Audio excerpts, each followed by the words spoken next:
Hello, my name is Jimmy Walter. Like everyone else, I watched the planes hit the World Trade Towers and I watched them collapse.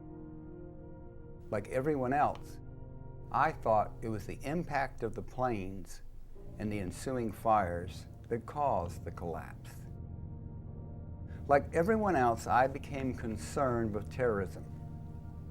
I went onto the internet and started researching the foreign newspapers and articles that were appearing there, but were not making the light of day in the American mainstream press, or were buried on page 88 in a small and usually misleading headline. What I discovered was that not only did Saddam Hussein not have weapons of mass destruction, did not have poison factories, but in fact fought Al-Qaeda tooth and nail as an arch enemy. But what really alarmed me was the fact that George Tenet, the CIA, and the international press were warning us clearly that invading Iraq would swell the terrorist ranks, increase terrorism, and make us less secure. I was so alarmed I ran full-page ads in the New York Times, USA Today, various alternative newspapers across the country. I was censored by the LA Times. I was ignored by everyone. I shut up when the war started in order to support our troops. After mission accomplished was asserted, I started going around the country to the protests to bring our boys home. There I met Eric Hufschmid, who had written Painful Deceptions and Painful Questions. I got his book and video, but never gave him the time of day. At worst, I thought 911 was a sin of omission, where the administration had let it happen in order to further their own nefarious world domination purposes. I did not believe that the World Trade Center was brought down with explosives. About 6 months later, a friend cajoled me into watching Eric's video. It was an epiphany. I knew after watching his video that towers had been brought down with explosives.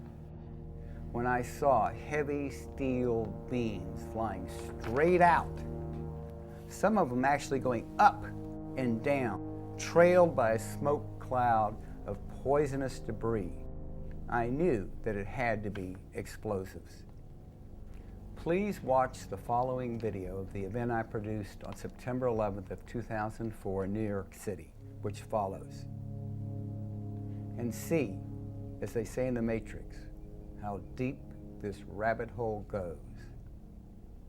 I really do feel like I took the red pill. Brace yourself. You're in for a rude awakening.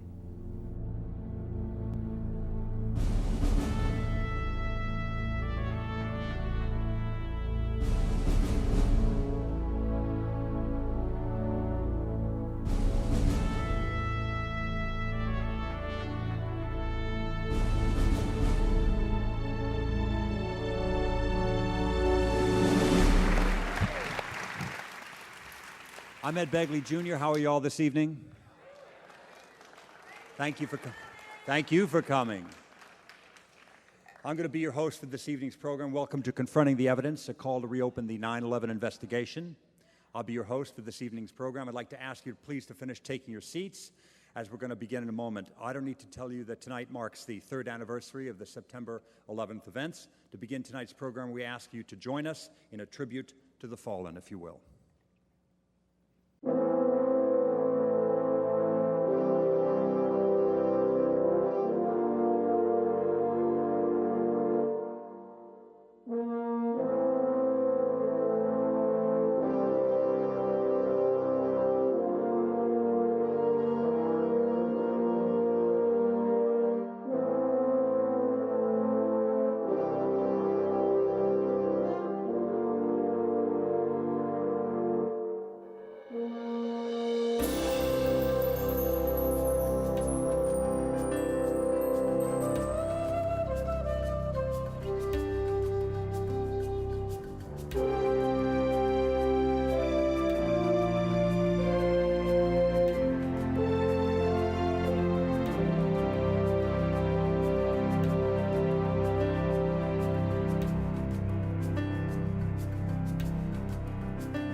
We're going to hear from a lot of people this evening. We have a very distinguished panel, but right now I would like to bring out Jamie Hecht, my co-host for this evening. Jamie, would you come out here? Thank you. Why does so large a group of people believe that the violence, the bereavement, and the grief inflicted on September 11th, which have had such permanent and ongoing consequences, some of which we can't foresee, was avoidable? That it wasn't a bolt out of the blue, some cosmic blow against humanity that should cause us all to bow our heads, remember the fallen, and then go back to business. Or, as we were urged to do at the time here in New York City, to go out and shop. Why have the questions posed by the families and by the independent researchers, some of whom you'll meet tonight, and so many of you, gone unanswered? In the next few hours, we shall embark upon a difficult journey. And we ask you to reconsider the horrifying events of September 11th in a new and troubling light. This journey is quite difficult. It requires that we re-examine some of our most basic beliefs. This requires overcoming a special kind of inertia, which we're rarely asked to move. And yet, the rewards are a change from anxiety to awareness, from passivity and quietism to a more full participation in the most urgent issues of our time, diminishing unnecessary harm and bringing people closer together for a world of possible safety and creativity and understanding. If this is your first exposure to this material, you may feel very uncomfortable with that and challenged to confront your prior assumptions about September 11th. If you've already been exposed to these issues, you'll see that there are many things you want to look at. We have a large group of gifted researchers. Some of them have been questioning the official story of 9/11 from the very first day after the attacks. The questions these researchers have raised has been the subject of countless articles, discussions initiated by citizens in their homes. And there's been official silence by the commercial media about these events. But we've had a tremendous impact on what people have thought. Last month, a representative poll commissioned by Zogby found that about half of the city's residents do not believe that the attacks came by surprise. 41% of New York residents. Half. That's 49.3% of residents of New York City and 41% of New York State residents. And the question is, how could that view be so pervasive? Why have their questions been ignored? We believe we owe it to the victims and their surviving family members to conduct a searching and fearless examination of the events of 9/11 from a number of different angles and to pursue it wherever it leads. We know of no better way to honor the fallen than to marshal our forces, intellectual, emotional, and confront what repels us, dark implications of evidence which it's all too easy to put aside. We hope that as you draw your own conclusions, we can aim together at a more complete account of those events.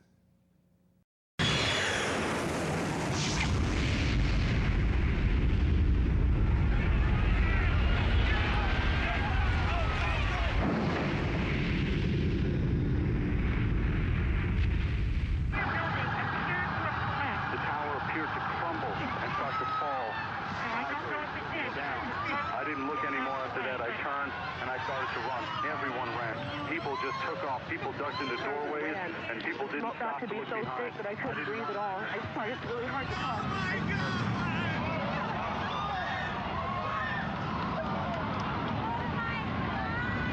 They're both down now. It's just a huge cloud of smoke. We have an airplane that crashed into the Pentagon.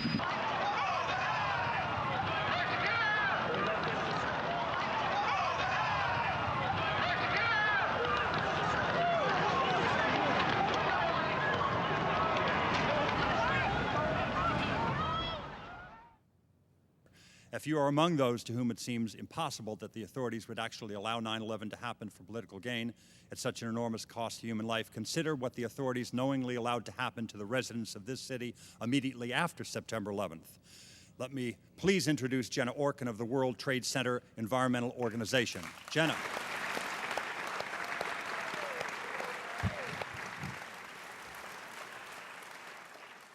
September 11th was a tragedy that has changed the course of history and the way we live.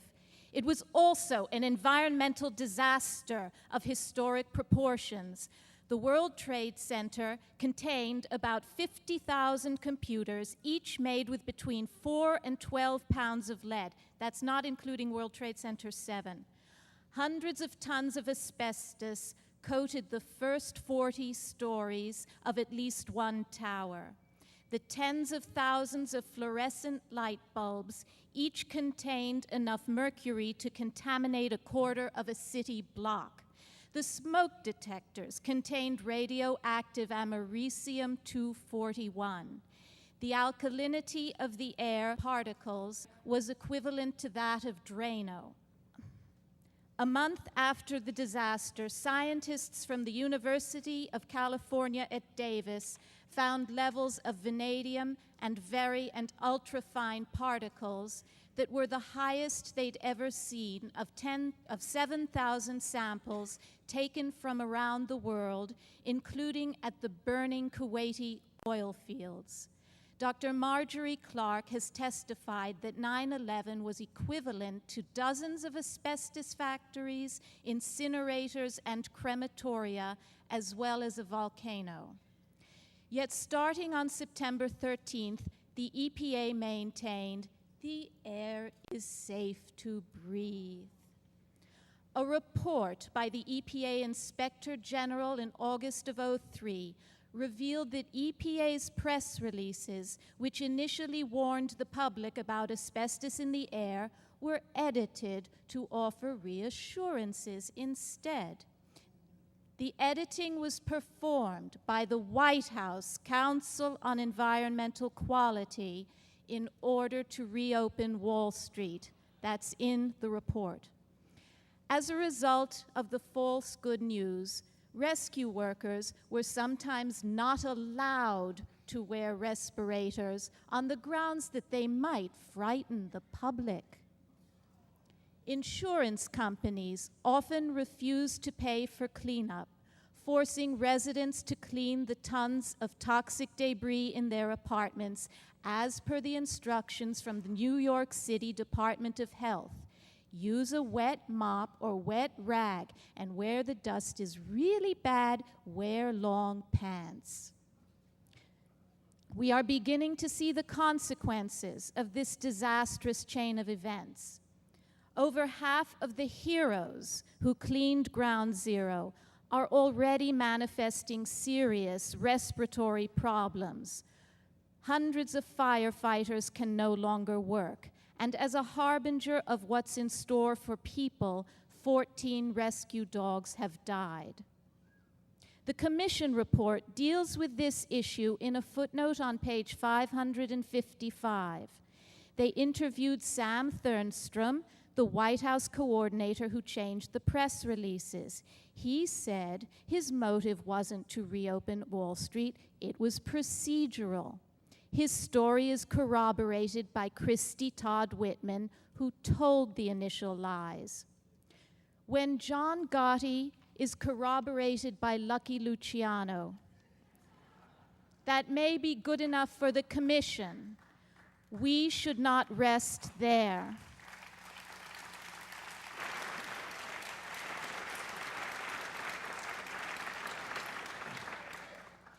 In the environmental disaster of 9/11, Osama bin Laden could not have found a better collaborator, a more kindred spirit than George W. Bush.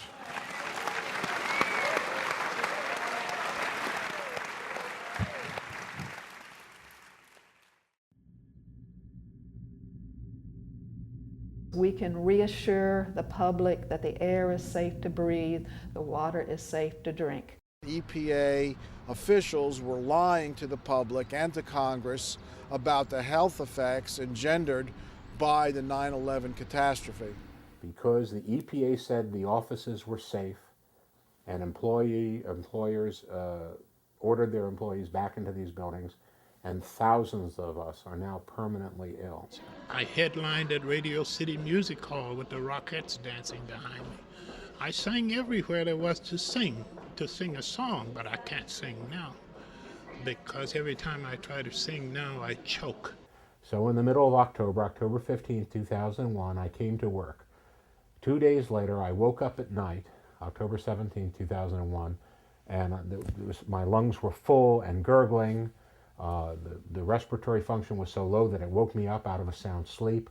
And from that day on, I've been sick.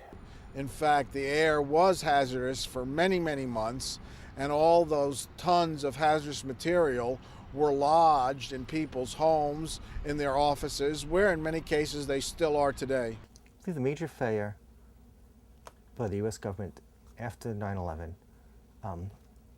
was its failure to act as a government should be, and that is to inform and to protect. Of all the terrifying images, on September 11th, the collapsing Twin Towers were among the most horrific. A shocked nation saw the two largest structures in New York City skyline dramatically crumble before our eyes. Given the vast scale and unprecedented nature of the horrifying spectacle, and lacking any information to the contrary, viewers could only assume that the fiery crashes of Flight 11 and 175 were the sole causes of the tower's subsequent collapses. Building number 7 at the World Trade Center was a 47-story building with a steel frame. No airplane crashed into it, nor did the towers fall onto it. However, this building disintegrated on September 11th. This satellite image shows the World Trade Center about a year before the attack. Building 7 is the tall building at the top. Building number 1 is the North Tower. You can distinguish it from the South Tower by its antenna. Buildings 4, 5, and 6 were office buildings. Building 3 was a hotel. The attack on September 11th destroyed all 7 of these buildings, and it damaged surrounding buildings as well. Here is a view from an airplane of the rubble of Building 7. The pile is very small. How did a 47-story steel building crumble into such a tiny pile of rubble? The Bush administration wants us to believe that fire caused it to disintegrate. Fires started in Building 7 at around 9 o'clock in the morning, a few moments after the plane crashed into the South Tower. These fires burned slowly all day. This photo shows the fires at 3 p.m. The fires are not easy to see because they are small, and the air is full of dust and smoke. Nearby buildings and reflections make it difficult to figure out where Building 7 is, so I'll fade out the other buildings for a moment so that you can see Building 7 more clearly. There are flames coming from only a few of the thousands of windows of this large building. Most floors do not have fires, and those that do are burning in a few small areas only. Compared to other office fires, these are small. Why didn't the sprinkler system extinguish them? This photograph shows the rear of Building 7. This side of the building doesn't have many fires either. There are no fires anywhere along the base of the building. Incidentally, in the background of this photograph are buildings number 5 on the left and 6 on the right. Both of those buildings have very serious fires burning inside. The government has never bothered to explain how Building 5 ended up with such serious fires. Despite the fact that the fires in Building 7 were so small that the sprinkler system should have extinguished them, at about 5:30 in the evening, the building suddenly imploded and crumbled into a pile of rubble. How did a few small fires cause Building 7 to collapse? According to Bill Manning, editor-in-chief of Fire Engineering, a magazine for fire departments, fire has never destroyed a steel building. I remember getting a call from the fire department commander telling me that they were not sure they were going to be able to contain the fire. And I said, we've had such terrible loss of life. Maybe the smartest thing to do is pull it. And they made that decision to pull, and then we watched the building collapse. Now, the term pull, which you just saw Larry Silverstein use, is an industry term that means to demolish, a controlled demolition. What did Larry Silverstein exactly say here? Did he say World Trade Center 7 was a controlled demolition? If so, is it conceivable that through all the melee and hysteria that was going on the morning of September 11th, a demolition crew could have came in and taken down World Trade Center 7 within 7 hours? Most controlled demolitions take up to 2 weeks in intense planning to make happen. If this is the case, the only explanation that makes sense is that a controlled demolition was planned way in advance of September 11th, 2001. This stunning admission by Larry Silverstein, the leaseholder of the World Trade Center, serves to corroborate the eyewitness accounts that explosions occurred. Most controlled demolitions take up to 2 weeks in intense planning to make happen. If this is the case, the only explanation that makes sense is that a controlled demolition was planned way in advance of September 11th, 2001. Many major media sources also reported explosions, including CNN, Fox, and the Associated Press. In 2002, Thierry Masson, with his HuntTheBoeing.com, first published the only known satellite photos of the Pentagon and the World Trade Center on 9/11/2001, as well as before and after the event. These photos offer a visual chronology of the attacks and call into question the government's version.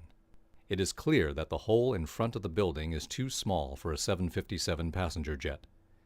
Although the 9/11 attacks were covered by most major media, newspapers, television stations, and magazines, it is surprising to find no evidence of a 757 at the Pentagon visible in any of the photos.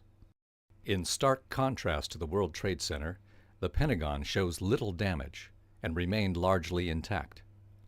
One would expect photos to show parts of a plane, like wings, engines, seats, or wheels, but there are none. A 757 passenger jet is approximately 124 feet wide. How did an airplane crash into this building at high speed and leave a hole half its size? The Bush administration has yet to offer an explanation of this bizarre occurrence. We are expected to believe that the World Trade Center buildings were pulverized into a fine white dust, yet the Pentagon remains largely undamaged. News footage shows almost no smoke damage to the buildings, and what's even more unusual is that you can see furniture, like this computer, left intact. The World Trade Center crashes apparently caused fires hot enough to melt steel beams, yet at the Pentagon we can see furniture like this desk and this stool left unburned. And here is a book, which also appears undamaged, with pages visible. Here, we expect to see fairly extensive fire damage from the remaining fuel that would have been left in the 757 airplane, but instead, the damage is relatively minor. The Pentagon is only approximately 73 feet tall, and a 757 airliner is 43 feet tall.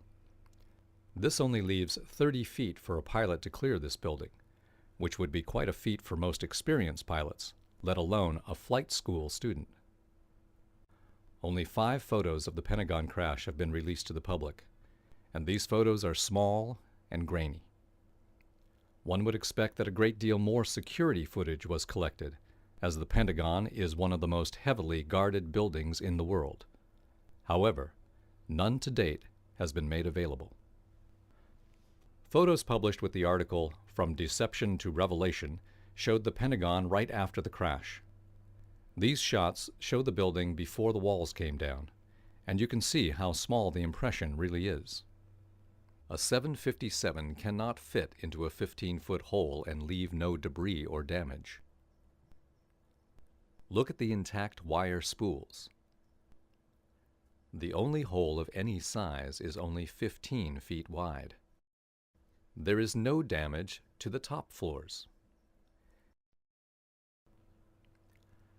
It seems impossible that a passenger jet fit inside this small hole, and no wreckage from the jet is visible in front of the building. No airplane parts are visible whatsoever.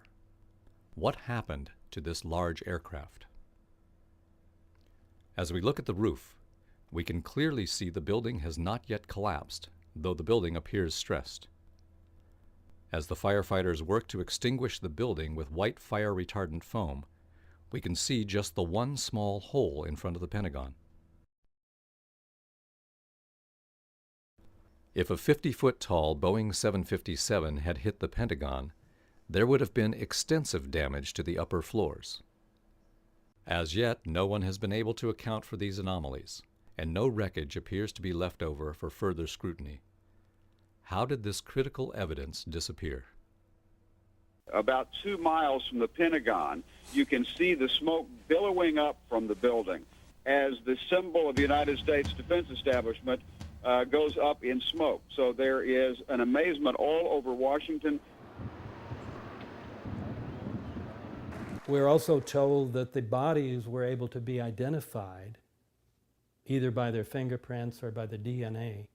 So what kind of fire can vaporize aluminum and tempered steel and yet leave human bodies intact? Phil Jahan of the website www.letsroll911.org examined this film clip in detail. There is an explosion that occurs on the lower right corner of the nose just before the plane hits the building.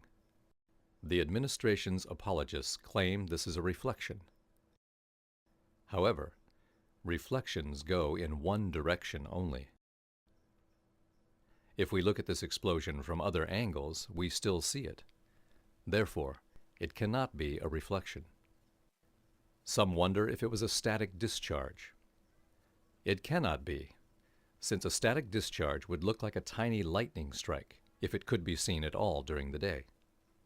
Furthermore, a static discharge would have jumped from the closest point of the plane, the middle and top left of the nose, since it was in a rising turn to the left, not the lagging and lower point on the right side of the nose. This clip, filmed by the Naudet brothers, 2 French filmmakers, is the only known footage of the plane hitting the first tower. As the plane approaches the tower, notice the exact same explosion at the exact same spot on the lower right-hand corner of the nose just before the plane hits the tower. Watch the shadow rise up the World Trade Center tower as the plane hits. The shadow, and therefore the plane, touches the building after we see the explosion. This explosion had to be a high-tech weapon or previously placed explosives in the World Trade Center. The Bush administration's case is totally dependent on the attack being low-tech, that there were no high-tech weapons or pre-placed bombs at the World Trade Center or on the aircraft. This explosion proves them wrong. Everybody has only seen a few photos of the attack on September 11th. These photos make it easy to believe that a few Arabs attacked America, and that the airplane crashes and the fires caused the buildings to collapse. However, when we take a close look at how the buildings collapsed, it appears as if explosives were used. For example, dust shot out of a few windows far below the collapsing area. This dust is caused by extremely high pressure.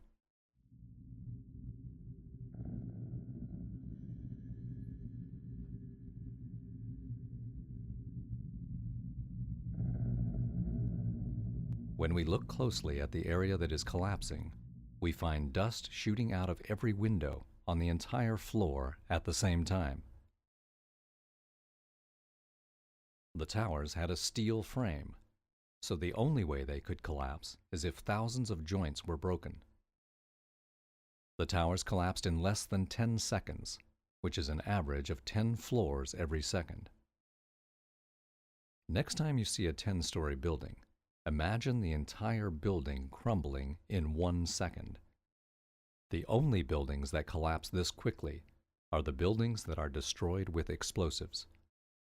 We were told that the collapse began when one floor broke and the pieces fell to the floor below it. Those pieces shattered that floor and so on all the way down.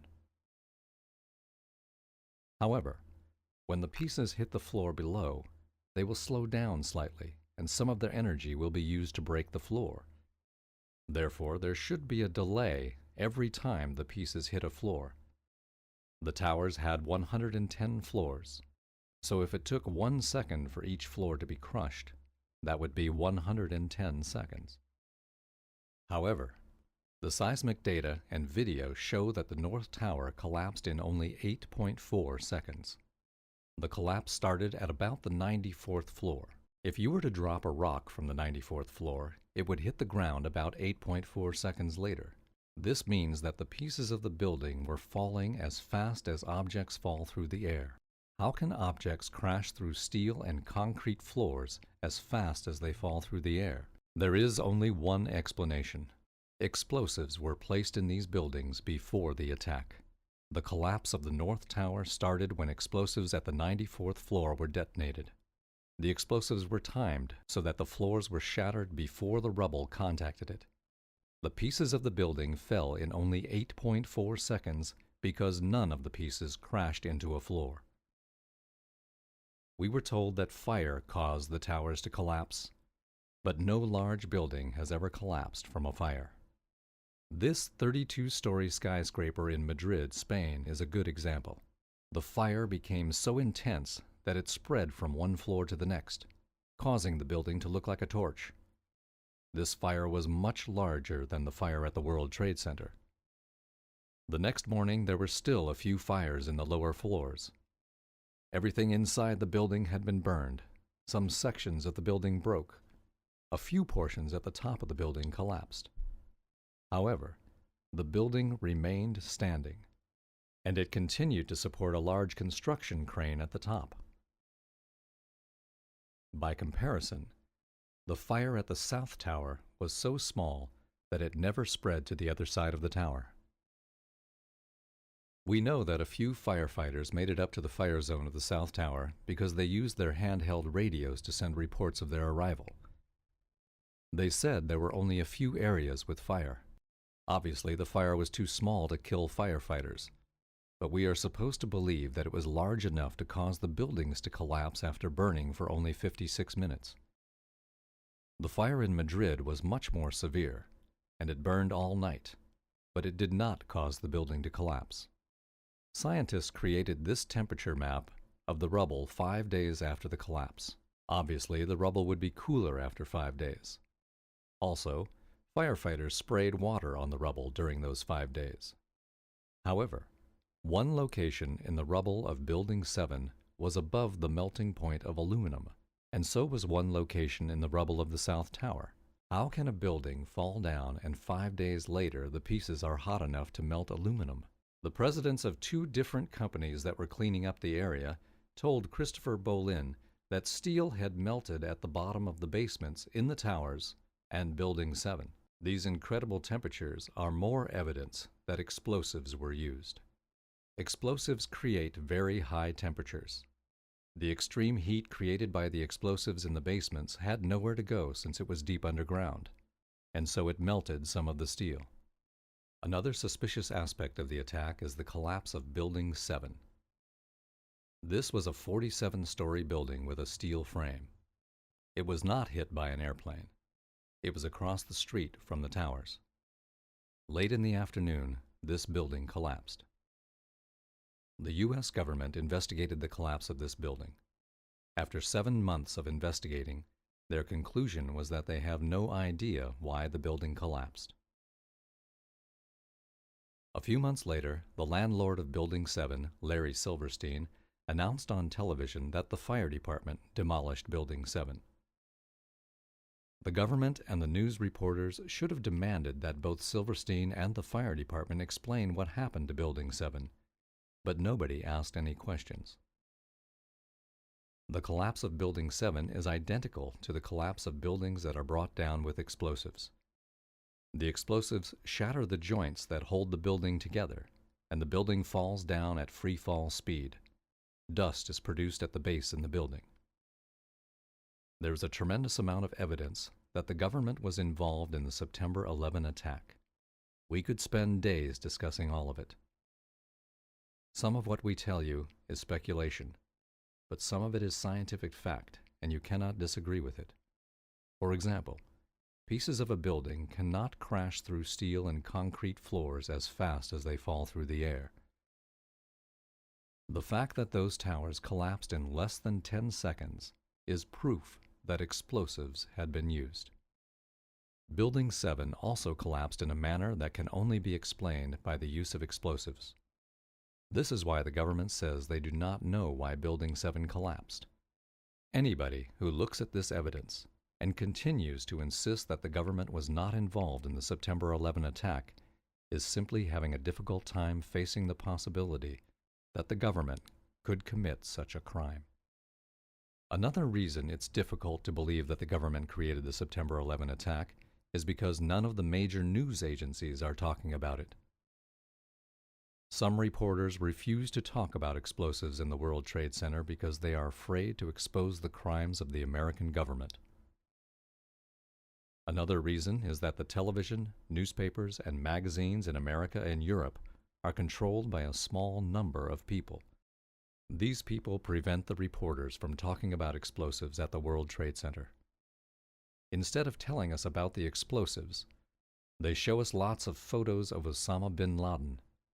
This creates anger toward Arabs and fools people into thinking that the Arabs are responsible for the attack. The news agencies are trying to manipulate emotions, not provide serious information. Most reporters ignore us when we talk about explosives in the towers. Occasionally, an article or television show tries to make us look like idiots. Already, 3 different television networks have criticized us. These television programs do not provide serious information to counteract our arguments. Instead, they use insults to make people laugh at us. This book, Painful Questions, has been available for almost 3 years, but it was ignored by the conventional magazines and television shows until Jimmy Walter began advertising it. This is a portion of one of his full-page advertisements. Here is how Penn and Teller introduced Jimmy Walter. And then there's this asshole. Man, that's way too soft. Let me try that again. And then there's this asshole. Here is how Penn and Teller described the book. He wrote a book called Painful Questions, an analysis of the September 11th attack. We show you the cover because if you ever see anyone carrying it, push them down a flight of stairs. Popular Mechanics refers to us as liars. The angry and childish attacks on Jimmy Walter and Eric Hufschmid could be a sign that the criminals are frightened that we are exposing them. However, when a criminal tries to cover up his crime, he runs the risk of releasing more information about himself. These television programs and magazines can help us understand who is behind the September 11th attack and how they get away with these crimes. The executives of major television networks, newspapers, and magazines are involved in these crimes. They help cover up the crimes by ignoring important information and by insulting those of us who complain about the crimes. The news agencies that ignore or ridicule are identifying themselves as being either incompetent news agencies or as members of the criminal network. In either case, we should not purchase their newspapers, magazines, or television shows. We could use our technology to build beautiful cities for ourselves with advanced train systems. But we need better governments and better news reporters. We must also prevent the criminals from getting control of the 9/11 organizations. Eric Hufschmid had been invited to speak at a meeting about September 11th in March 2004 in San Francisco. However, a week before the meeting, he was told that he was not allowed to speak. They did not explain why Eric could not speak. The criminals are trying to get control of the 9/11 organizations so that they can remove people like Eric Hufschmid. They fool you into thinking they are on your side. However, they are not doing the research. Instead, they are trying to push researchers off the stage so that they can get control of the information you hear. They are trying to put all the blame on President Bush or Dick Cheney. They do not want you to know about the evidence that lots of people from several nations are involved, such as U.S. military officials, television executives, and some Israeli and British government officials. People often respond that they cannot do anything about this corruption because they are just an ordinary person of no importance. But everybody can help make this world a better place simply by showing these books, videos, and websites to your friends. So help us educate and encourage people. Let's make the world a better place. The entire top of the building just blew up. The second explosion and another explosion. We have a report now of a fourth explosion at the Trade Center. There has just been a huge explosion. It almost looks like one of those implosions of buildings that you see. We heard a very loud blast, an explosion. Not clear now is why this explosion took place. Do you know if it was an explosion or if it was a building collapse? To me, it sounded like an explosion. But it was a huge explosion. I saw the two buildings. I'm thinking it was a bomb because it's two of them. This is actually, we believe, debris from one of the planes that hit one of the towers on the World Trade Center. The FBI is here, as you can see. They had roped this area off. They were taking photographs and securing this area just prior to that huge explosion that we all heard and felt. We made it at least 2 blocks, and we started running. Floor by floor, it started popping out. It was if they had detonated. Yeah, as detonated. If they were planned to take down a building. Boom, boom, boom, boom, boom, boom, boom, boom. All the way down. Big round of applause for Mr. Jeff King. Can I still be wearing this?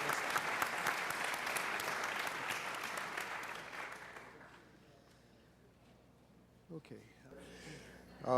I studied physics at MIT. I did electrical engineering for about 8 years. I've had quite a bit of practical engineering experience. When I first saw the collapses, I was absolutely convinced that they were not spontaneous. One of the first things that I did was to speak with one of my patients, who is a retired Army Corps of Engineers fellow who's done a lot of demolition and construction. Showed him some of the public source videos that are available of it, and he immediately pointed out that there were squibs, which represent little puffs of smoke essentially coming out of the buildings initially, which were clearly a sign of controlled demolition. He had no opinions beyond that, but he said without doubt that it was a controlled demolition. That sort of set me on the path of continuing to examine it and trying to gather as much evidence as I could. And the question I pose, what don't we know and why don't we know it, is sort of addressing the fact that at this point we still do not really have a meaningful explanation for what happened to the building. We have had several studies at this point, which I will go into, as to trying to determine a plausible scenario for the collapse. As of this point, none of them have presented us with anything that I think could be reasonably called a convincing and detailed account of why the collapse has occurred. And the question that's been addressed previously, the enormous destruction of physical evidence, as Chris was saying, the site was scrubbed very thoroughly. Out of the entire mass of the buildings that were destroyed, the National Institutes of Standards and Technology, who are now doing the ongoing investigation, managed to save about 240 pieces out of the entire building. All of the rest of it was basically recycled. The obvious question is what does it mean that there was a controlled demolition? At the simplest level, it means that someone had a lot of access to the buildings over a long enough period of time to set this up. It implies, as many other things have tonight, that the people who had effective control of the site had an interest in having it scrubbed and making sure that no information was available, that a forensic reconstruction couldn't be done. Even in much smaller catastrophes, we typically will reconstruct things as completely as possible. For example, TWA Flight 800 pieces were dredged off the bottom of the sea. A complete reconstruction was done to allow a detailed analysis. In this case, the exact opposite was done. The first report that was really issued on this was issued by FEMA in collaboration with the American Society of Civil Engineers. There was basically a volunteer team from ASCE that had very limited access to the site. A lot of the pieces that they were able to retrieve were retrieved by going to landfills and trying to find interesting pieces before they were disposed of.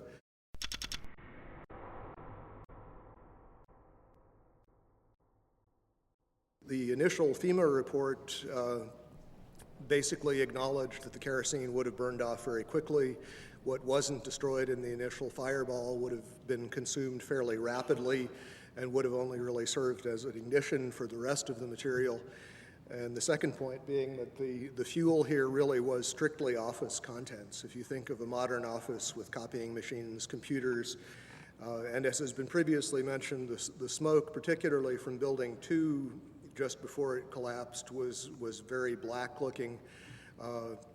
This is generally an indication of an inefficient fire in which there's not enough oxygen for the amount of fuel. These types of fires typically burn very cool. They are not hot flames like blowtorches.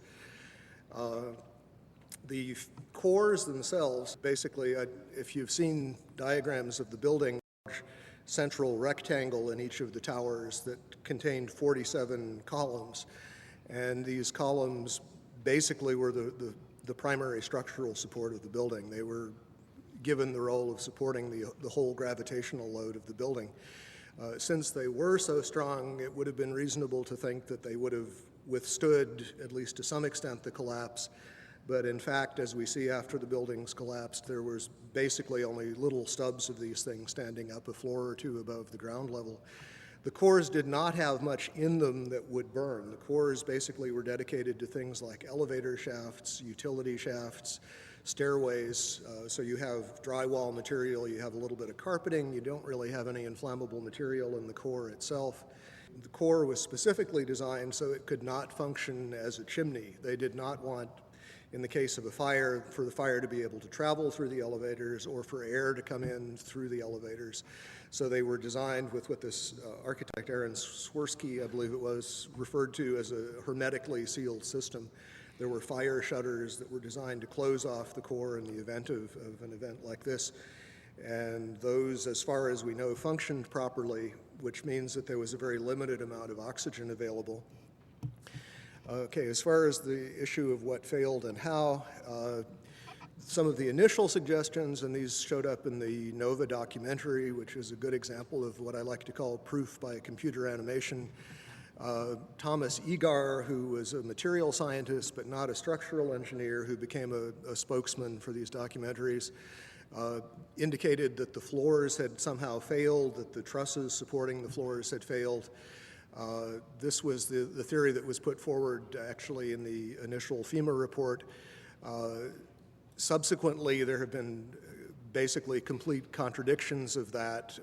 Jim Hoffman has done quite a bit of research which is available on the web concerning the problems with this idea that the floors would have simply fallen. There was a study done by Weidlinger Associates. The chief engineer there was Mathis Levy, who's a very well-known authority on building collapses. He specifically disavowed the idea of pancaking or collapsing of the floors. And the most recent official report we have on this, which is from National Institutes of Standards and Technology, NIST, rejected the idea that floor collapse was part of it. And so as a result, we have basically no sequential model at this point. What NIST has suggested is that there was some kind of simultaneous collapse of the cores, but they have not attempted to give any kind of modeling as to whether those cores could have in fact been destroyed by the fires in the way that they claim. Unfortunately, the material that would have allowed a detailed fire analysis, the actual physical evidence, is all gone. One of the most significant things to my thinking that indicates that this could not have been the sort of collapse that we are told it was is the presence of the dust clouds. And as you've seen in the pictures, and I'm sure all of us have seen probably more than we would like, there were very, very large clouds of very thick dust that enveloped the area, that crossed the river, that made it almost all the way to New Jersey from the pictures that I've seen. This type of flow is something that we are familiar with in physics. It occurs in only two situations that we know of naturally. One is in volcanic eruptions where a large amount of material is suddenly exploded into the air and basically forms small particles. The other situation is something called turbidity currents. These occur along the edges of the continental shelves where mud or sediment will slump, become suspended in water. And the common thread is that you have large amounts of a dense material that is suspended very quickly in a fluid thereby creating another denser fluid, which is in effect the dust cloud, and that fluid can achieve considerable velocities. The problem with creating this sort of slurry of fine particles is that there really is no mechanism that has been proposed. We have concrete floors with carpeting or flooring over them. We have furniture. We have floors basically that are coming together in a collapse, but the concrete is basically protected under these layers. Early in the collapse, in the very first moments, we see these thick clouds being ejected at very high speed. They're clearly dense because they flow downward and become part of this large overall pyroclastic flow. What we're basically being told is that the concrete sort of jumped up into midair, exploded itself, and then was ejected as the floors came together. Not a very plausible mechanism, but I have yet to hear of anything else proposed to explain it. From quite a few people on the scene, we've been told that the powder it represented most of the concrete, that the amount of intact macroscopic chunks of concrete on the scene were negligible, that basically everything was reduced to powder. And incidentally, we also know that other things besides concrete were reduced to powder. We know that contents of computers, exotic metals from computer chips, these sorts of things were also identified in the dust and in very small particles, generally on the order of less than 100 microns in diameter. So we have a real issue of mechanism as far as what in the process of this collapse could cause so many things to be pulverized so finely. For the towers to collapse the way we saw them collapse basically implies that the columns simply collapsed into themselves. They telescoped straight down. Steel keeps a lot of its structural integrity, even when heated. Until you begin to approach the melting point, you don't really see a catastrophic loss of strength, and this is what we're talking about. We're talking about basically vertical box columns collapsing into themselves, which implies a complete loss of mechanical strength. And as far as the initial impacts, this recent NIST study made an interesting point about World Trade Centers 2.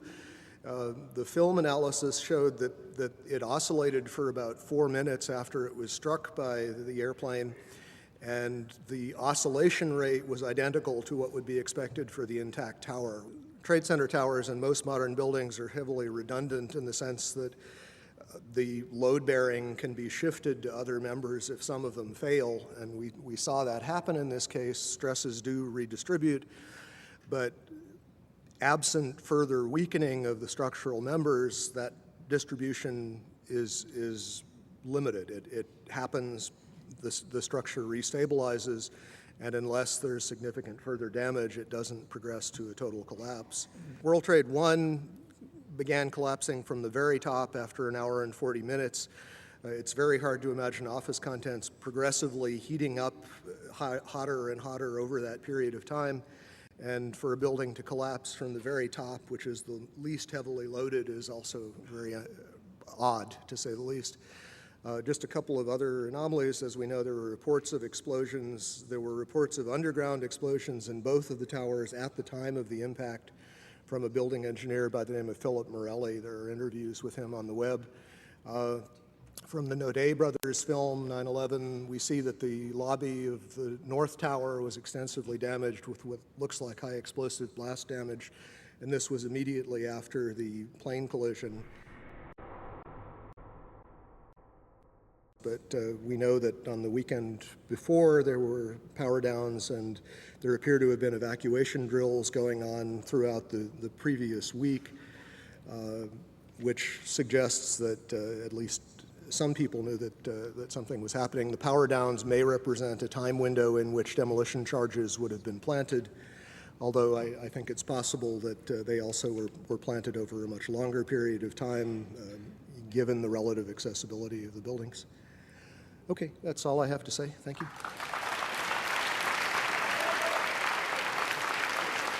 Thank you, Jeff King. Thank you very, very much.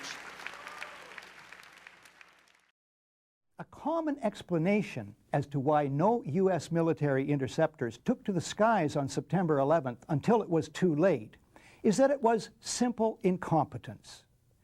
Well, let me deal with the incompetence theory. First, by taking you back to October 26, 1999. That is the day the chartered Learjet carrying golfer Payne Stewart crashes, killing all on board. This from the National Transportation Safety Board crash report. 9:19 a.m., the flight departs.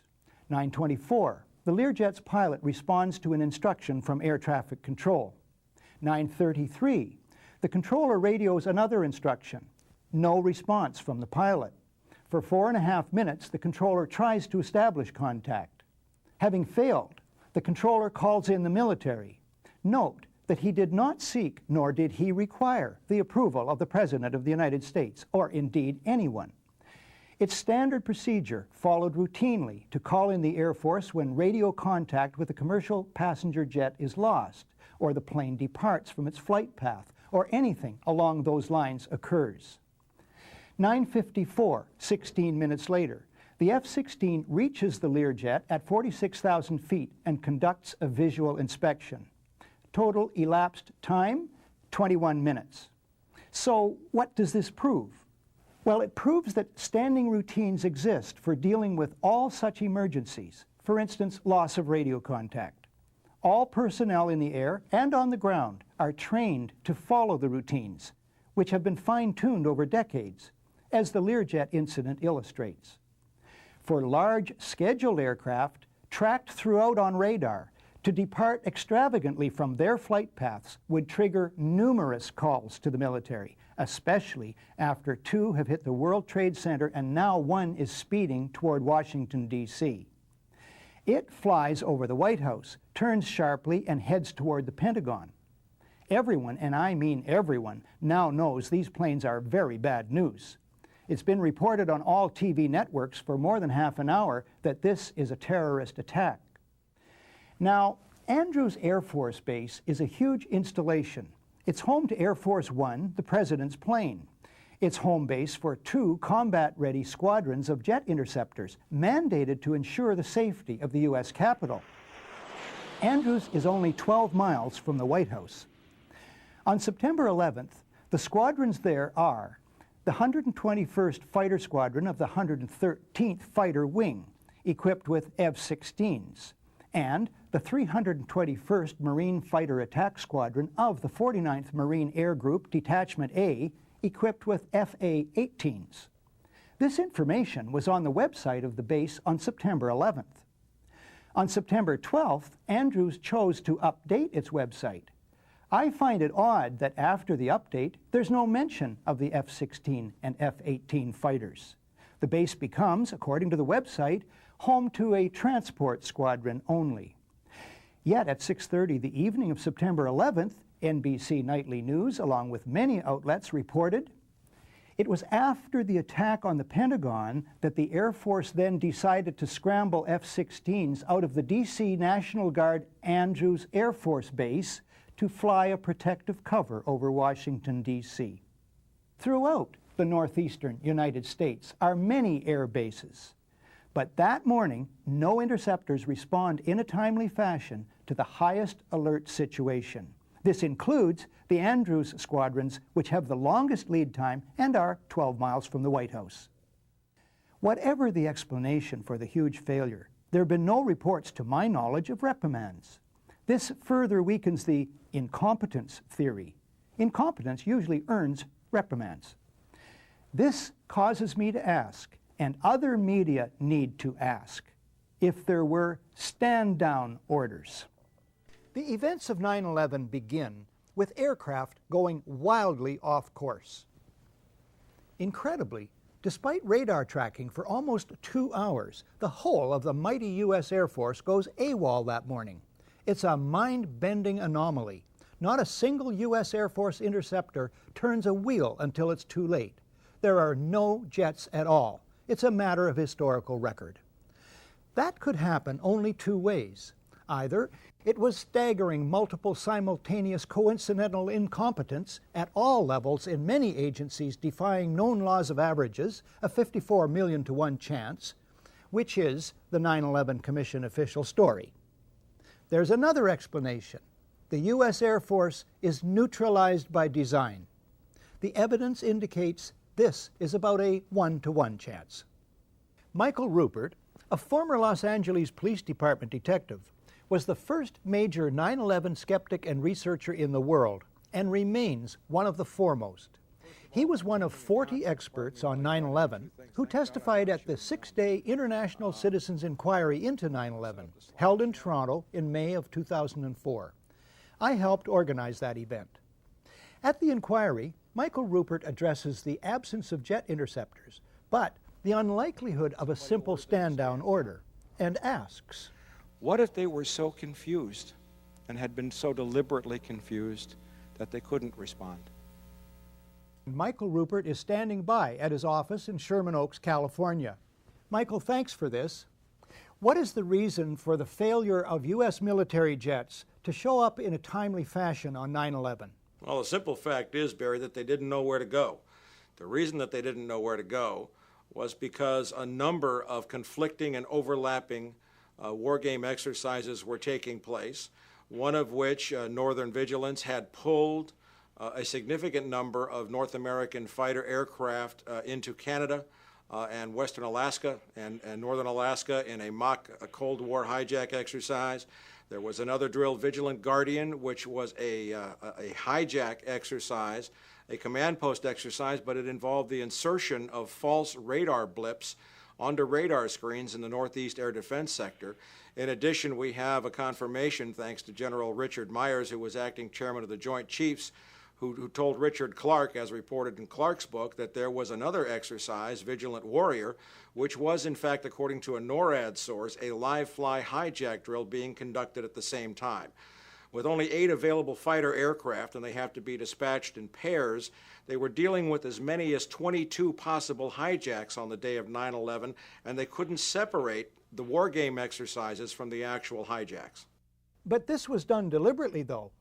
Apparently so, and I will be saying that in my forthcoming book, Crossing the Rubicon, 9/11 and the Decline of American Empire at the End of the Age of Oil.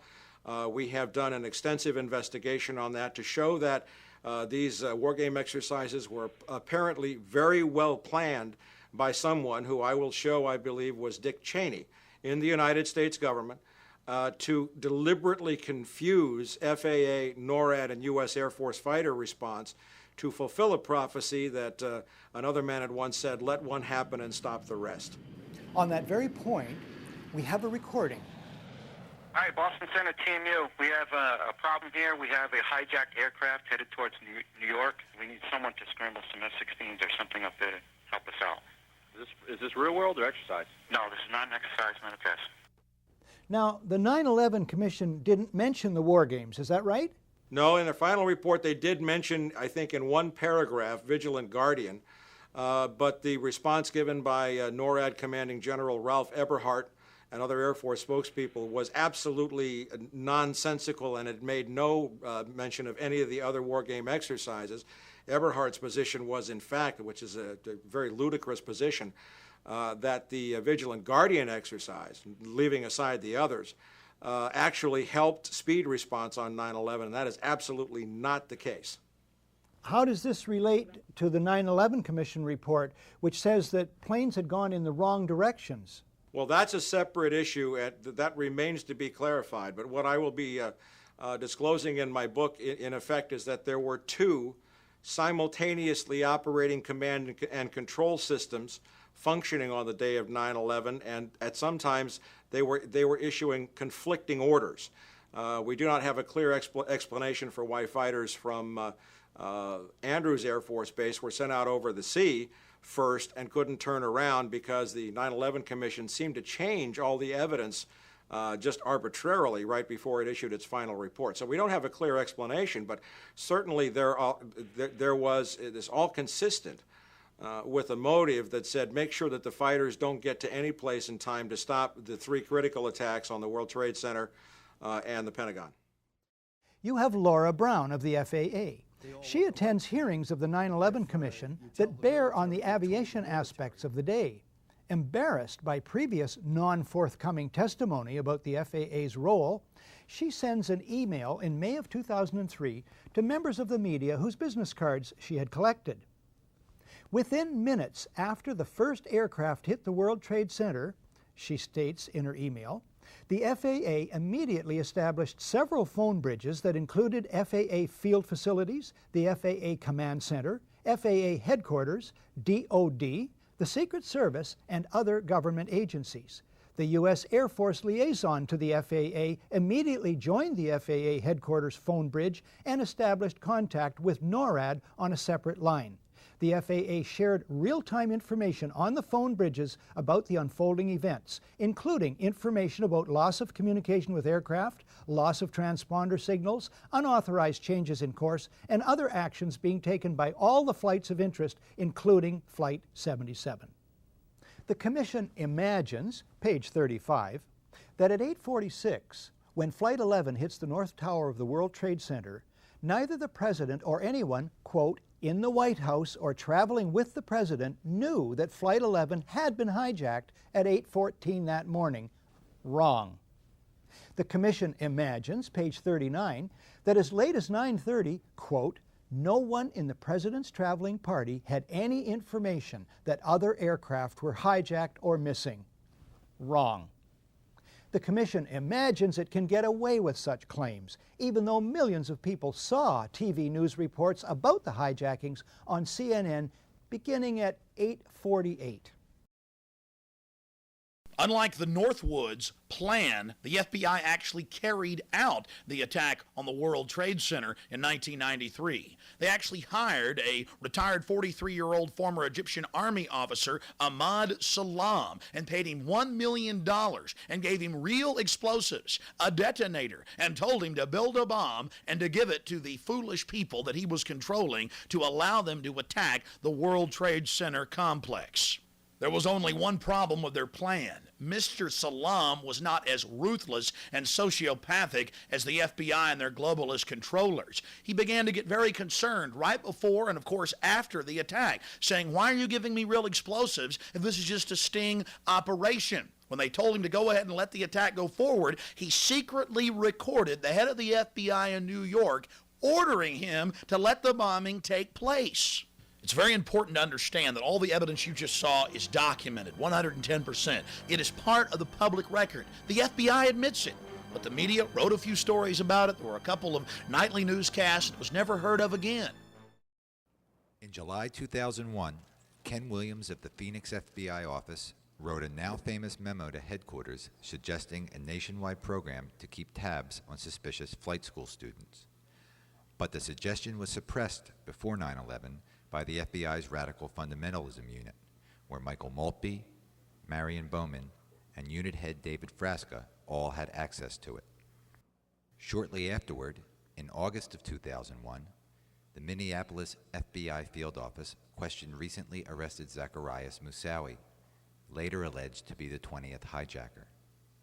As the investigation intensified in the weeks before 9/11, one Minneapolis agent claimed he was worried Moussaoui might try to fly a hijacked airliner into the World Trade Center.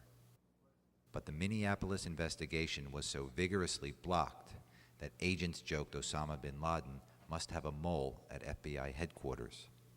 Once again, it was Michael Maltby, Marion Bowman, and David Frasca who played a role in the obstruction.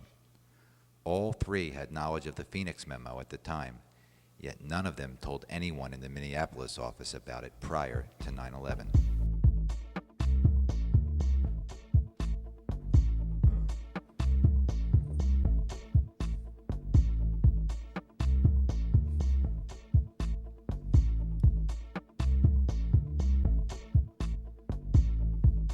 In January of 2001, Chicago field agent Robert Wright saw his 3-year investigation of a terrorist cell abruptly halted. 3 months later, he wrote a stinging memo charging that the FBI was not interested in thwarting a terrorist attack, but instead, quote, was merely gathering intelligence so they would know who to arrest when a terrorist attack occurred, unquote. After 9/11, badly shaken, Wright wrote a 500-page book detailing his experience. But to this day, the FBI has blocked him from publishing it in full. Was Wright's terminated investigation related to the 199I order of January 2001? Working in the translation office of the FBI after 9/11, Sibel Edmonds discovered evidence of rampant internal corruption and criminal conspiracy to cover up advance information about 9/11. Placed under a gag order by the Justice Department, Edmonds has been denied the opportunity to tell her story in full, but she has courageously found ways to get word of her ordeal out to the public. She has joined with the 9/11 Truth Movement and has not wavered in her claims. To become an American citizen, I took the citizenship oath. In taking this oath, I pledged that I would support and defend the Constitution and laws of the United States of America against all enemies, foreign and domestic. Therefore, not only do I have the right to challenge John Ashcroft's anti-Constitution and un-American actions, as an American citizen, I am required to do so. So are you.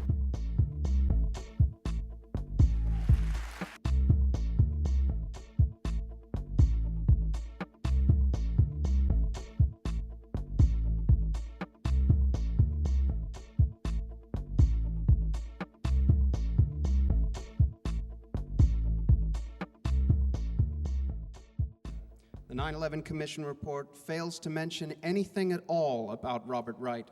Sibel Edmonds and Colleen Rowley are each mentioned just once, in footnotes that reveal nothing about what they said.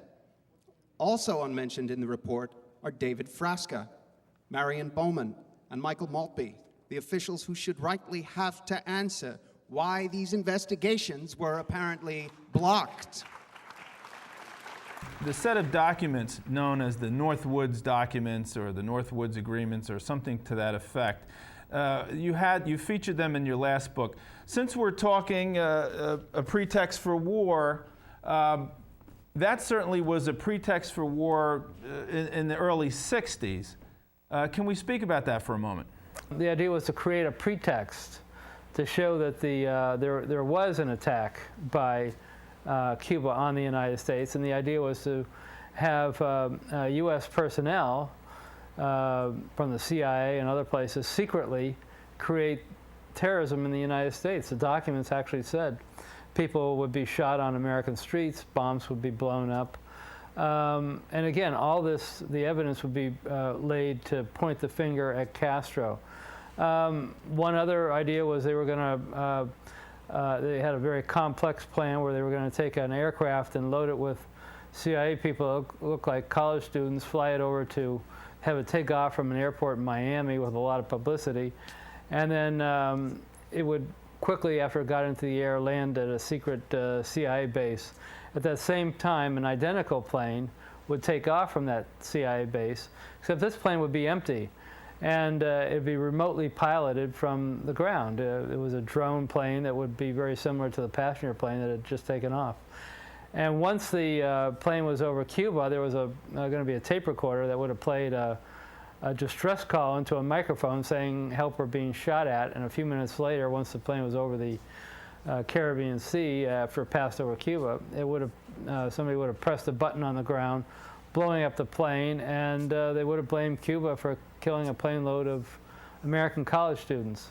At another point, they had this idea where they were going to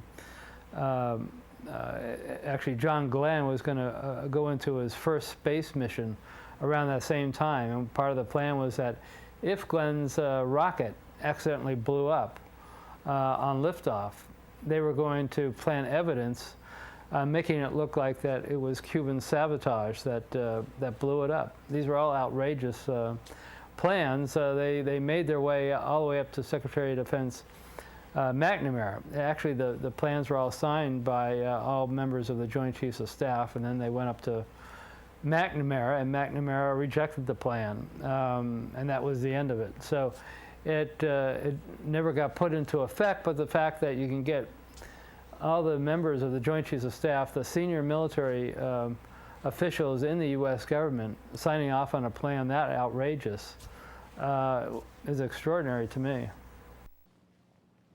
Fast forward again to August 2nd, 1990. Iraq attacks Kuwait claiming the Kuwaitis are slant drilling into Iraq's oil fields. U.S. President George Herbert Walker Bush pushes for a land war against Iraq. But polls show the U.S. public is split 50-50 on that idea. Then comes this eyewitness testimony before a congressional committee from a 15-year-old Kuwaiti girl. The claim is she cannot be identified for fear of reprisals. While I was there, I saw the Iraqi soldiers come into the hospital with guns. They took the babies out of the incubators, and left the children to die on the cold floor. The U.S. public is outraged. The result?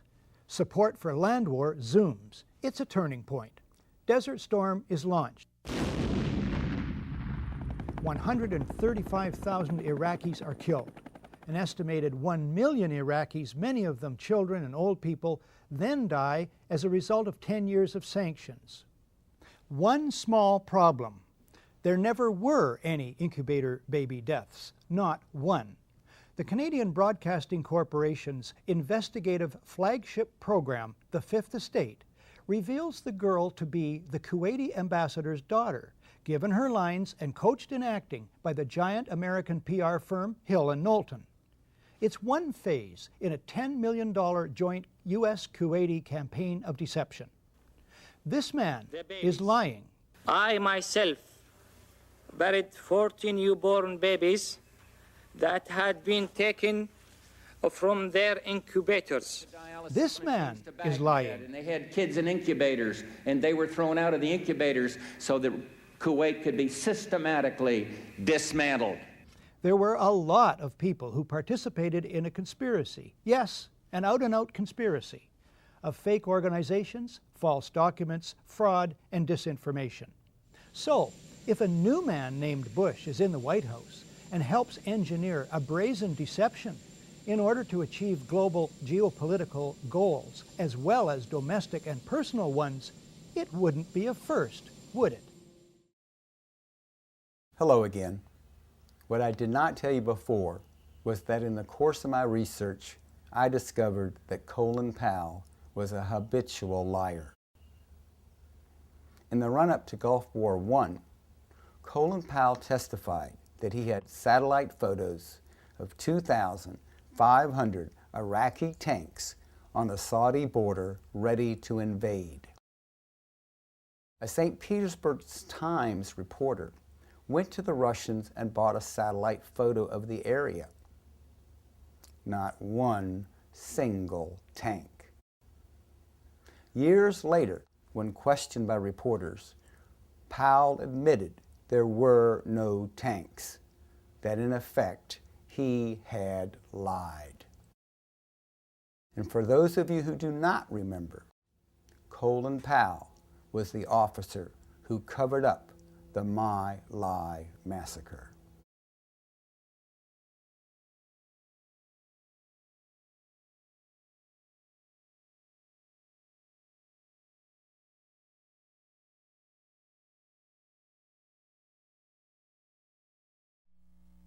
Repeat after me. I, George Walker Bush, do solemnly. When George W. Bush took office in 2000, he brought with him Vice President Dick Cheney, Secretary of Defense Donald Rumsfeld, and Deputy Secretary for Defense Paul Wolfowitz, all of whom had served together previously in the administrations of Ronald Reagan and George H.W. Bush. Paul Wolfowitz, in particular, had long been recognized as the intellectual force behind a radical neoconservative fringe of the Republican Party. For years, Wolfowitz had been advancing the idea that the United States should reconsider its commitments to international treaties, international law, and multilateral organizations such as the United Nations. A radical plan for American military domination first surfaced during the administration of George H.W. Bush. In 1992, Paul Wolfowitz, working in the Department of Defense, was asked to write the first draft of a new national security strategy, a document entitled the Defense Planning Guidance. The most controversial elements of what would later come to be known as the Wolfowitz Doctrine were that the United States should dramatically increase defense spending, that it should be willing to take preemptive military action, and that it should be willing to use military force unilaterally, with or without allies. This new reliance on military force was necessary, according to Wolfowitz, to prevent the emergence of any future or potential rivals to American power, and to secure access to vital resources, especially Persian Gulf oil. Out of power during the Clinton presidency, Wolfowitz and his colleagues affiliated themselves with a number of influential conservative think tanks. In 2000, they would craft yet another proposed national security strategy, this one published by a right-wing think tank calling itself the Project for the New American Century. At its core, the document revived the Wolfowitz Doctrine. It called on the United States to increase the military budget by up to $100 billion, to deny other nations the use of outer space, and to adopt a more aggressive and unilateral foreign policy that would allow the United States to act offensively and preemptively in the world. The elimination of states like Iraq figured prominently in this grand vision. But even these hardline conservatives knew that the Wolfowitz Doctrine was likely too radical to win the support of the foreign policy establishment, their own Republican Party, and the American people. In their defining document, written in September of 2000, a full year before 9/11, they acknowledged that the process of transformation, even if it brings revolutionary change, is likely to be a long one. Absent, in their own chilling words, some catastrophic and catalyzing event, like a new Pearl Harbor. 1 year later, that event would arrive.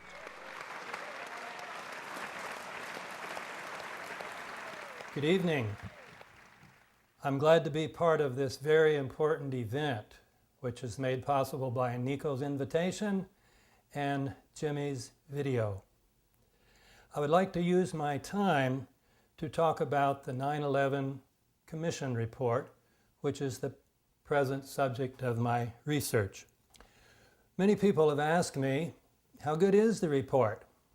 Well, that depends on your perspective. If you're one of the average Americans who get their news about 9/11 from the mainstream media, you will probably think the 9/11 Commission report is excellent. This seems to be the opinion of people who write customer reviews on Amazon.com, almost all of them giving it 5 stars. Some of them praise it by saying, it reads like a novel. Well, that's true. I myself would give it 5 stars if it were correctly categorized, that is, as a work of fiction. We are told in the preface that it was an attempt to give the fullest possible account of the events surrounding 9/11. Now, of course, they can't quite mean that.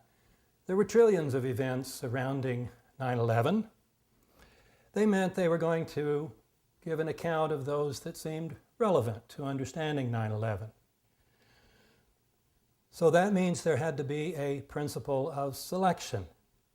That principle of selection would be based upon your perspective. That is, your basic theory about what happened on 9/11. There are, of course, 2 basic theories of 9/11. Both of them are conspiracy theories.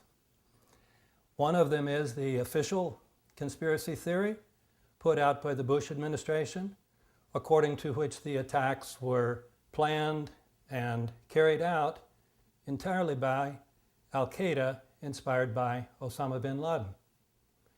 The other account, which is the alternative conspiracy theory, suggests that the attacks were made possible by the complicity of the Bush administration itself. In the preface, we read that the report is intended to be impartial, but it is definitely not impartial as between these 2 theories. The Commission began its work simply by assuming the truth of the official theory. It did not argue for that theory. it simply assumed its truth from the outset and throughout its work. And it uses this theory to decide which events are relevant. We're also told in the preface that they intended their work to be independent and nonpartisan. Now, by nonpartisan, they meant that the committee was made up equally of Democrats and Republicans. Even this claim isn't quite true, because the chairman of the commission is Republican, and even more importantly, the executive director is a Republican. And this executive director, Philip Zelikow, is not just any old Republican. He was a member of the National Security Council of the Bush I administration, where he worked with Condoleezza Rice. Then, during the Clinton years, when the Republicans were out of office, he and Condoleezza Rice co-authored a book. And I have co-authored a book with somebody, and I know you have to be very good friends and you have to share almost all beliefs in common. He then worked for the transition team for the National Security Council for the transition between the Clinton and Bush administrations. And finally then, he was appointed to Bush's Foreign Intelligence Advisory Board. So the commission is definitely not independent, if you mean independent from the White House, because the executive director represents the perspective of the White House.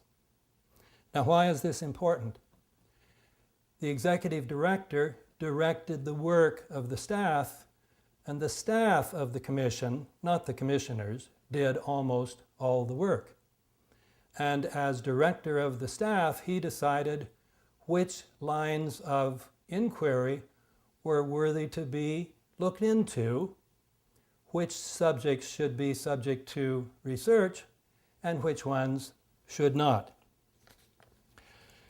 Therefore, as executive director, Zelikow could direct the staff to investigate those events that were relevant to the official conspiracy theory and simply ignore all events that would be supportive of the alternative conspiracy theory. Some critics, having read the 9/11 Commission report from the perspective of the alternative theory, have called it the 9/11 Omission Report. Well, this is a good name because it systematically excludes virtually every fact supporting the alternative theory. But given Zelikow's role, this should be no surprise to us. Some people have also called it a whitewash, and it is. But this term assumes that the commission should have investigated the White House, that is, various kinds of evidence suggesting that there was complicity by the White House. But given Zelikow's position, any investigation of the White House would have been carried out by, essentially, the White House itself. A more accurate way to put it was that as the White House's inside man on the commission, Zelikow was in position to make sure that the White House, along with the CIA, the FBI, the Pentagon, and the Justice Department, was not investigated. Once we understand this, we will not be surprised by the Commission's omissions. Christina Borgerson is the author of Into the Buzzsaw, Leading Journalists Expose the Myth of a Free Press, a collection of stories about reporters who acted courageously and discovered that no good deed goes unpunished. She's won an Emmy and a Murrow Award for investigative reporting. Christopher Scheer is the co-author of The 5 Biggest Lies Bush Told Us About Iraq. He co-authored the Oscar-nominated script for the film Nixon. Paul Thompson has compiled the world's most compendious resource of mainstream press stories about the events of 9/11, the complete 9/11 timeline, at cooperativeresearch.org. Finally, Dr. Robert Bowman, an old friend of mine, by the way, a man who flew 101 combat missions as a fighter pilot in Vietnam and who today takes a stand against war. He headed the Star Wars programs under Ford and Carter and then opposed them under Reagan. He now heads the Institute for Space and Security Studies. Welcome, everyone. Let me start with Dr. Bowman. What is your assessment of the film clip about the Project for a New American Century that we just saw? Do these guys really have that much influence? Absolutely. As a matter of fact, this bunch not only drew up a plan for the foreign policy of the United States, they also drew up a plan for the foreign policy of Sharon's Likud government of Israel. Both of these plans, drawn up by largely the same people, included regime change in Iraq as a central element. And as the clip noted, they acknowledged it couldn't happen. The American people wouldn't allow it unless there was a new Pearl Harbor. And that is what 9/11 was.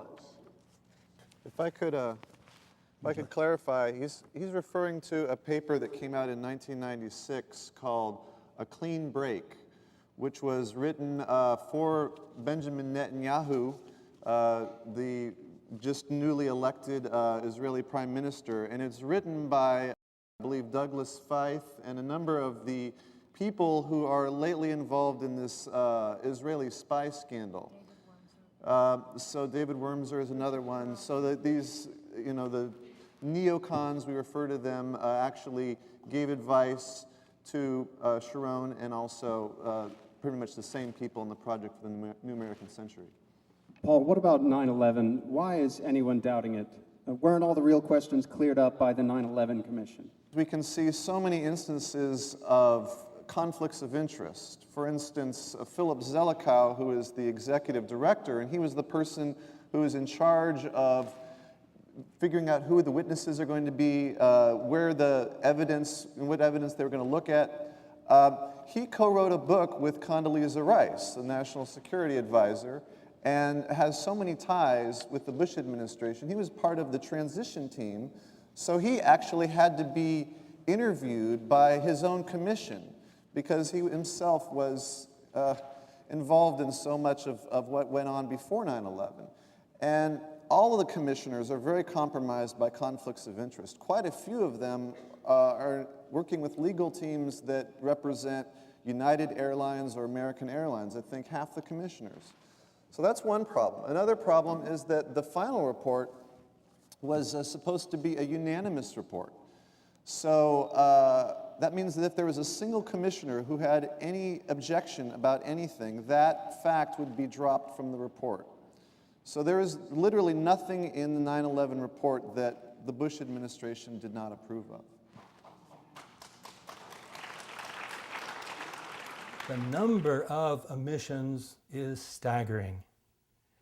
For example, they begin the book with a discussion of the hijackers, giving the same 19 that have been named from the beginning.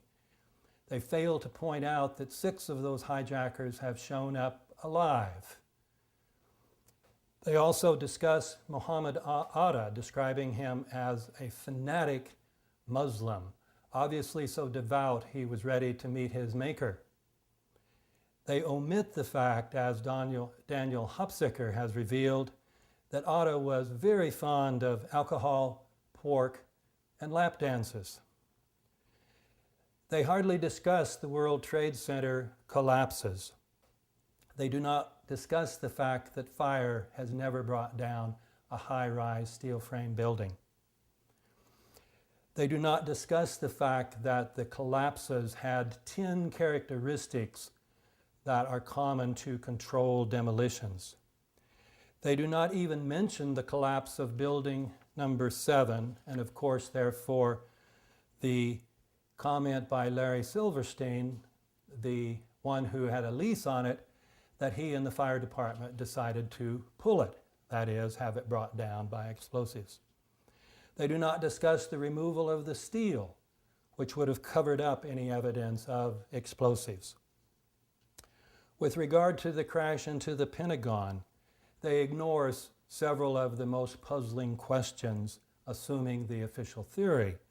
That is, why would terrorists have struck the West Wing, which was being renovated, so it had very few people, and when all the top brass and Rumsfeld were in the East Wing?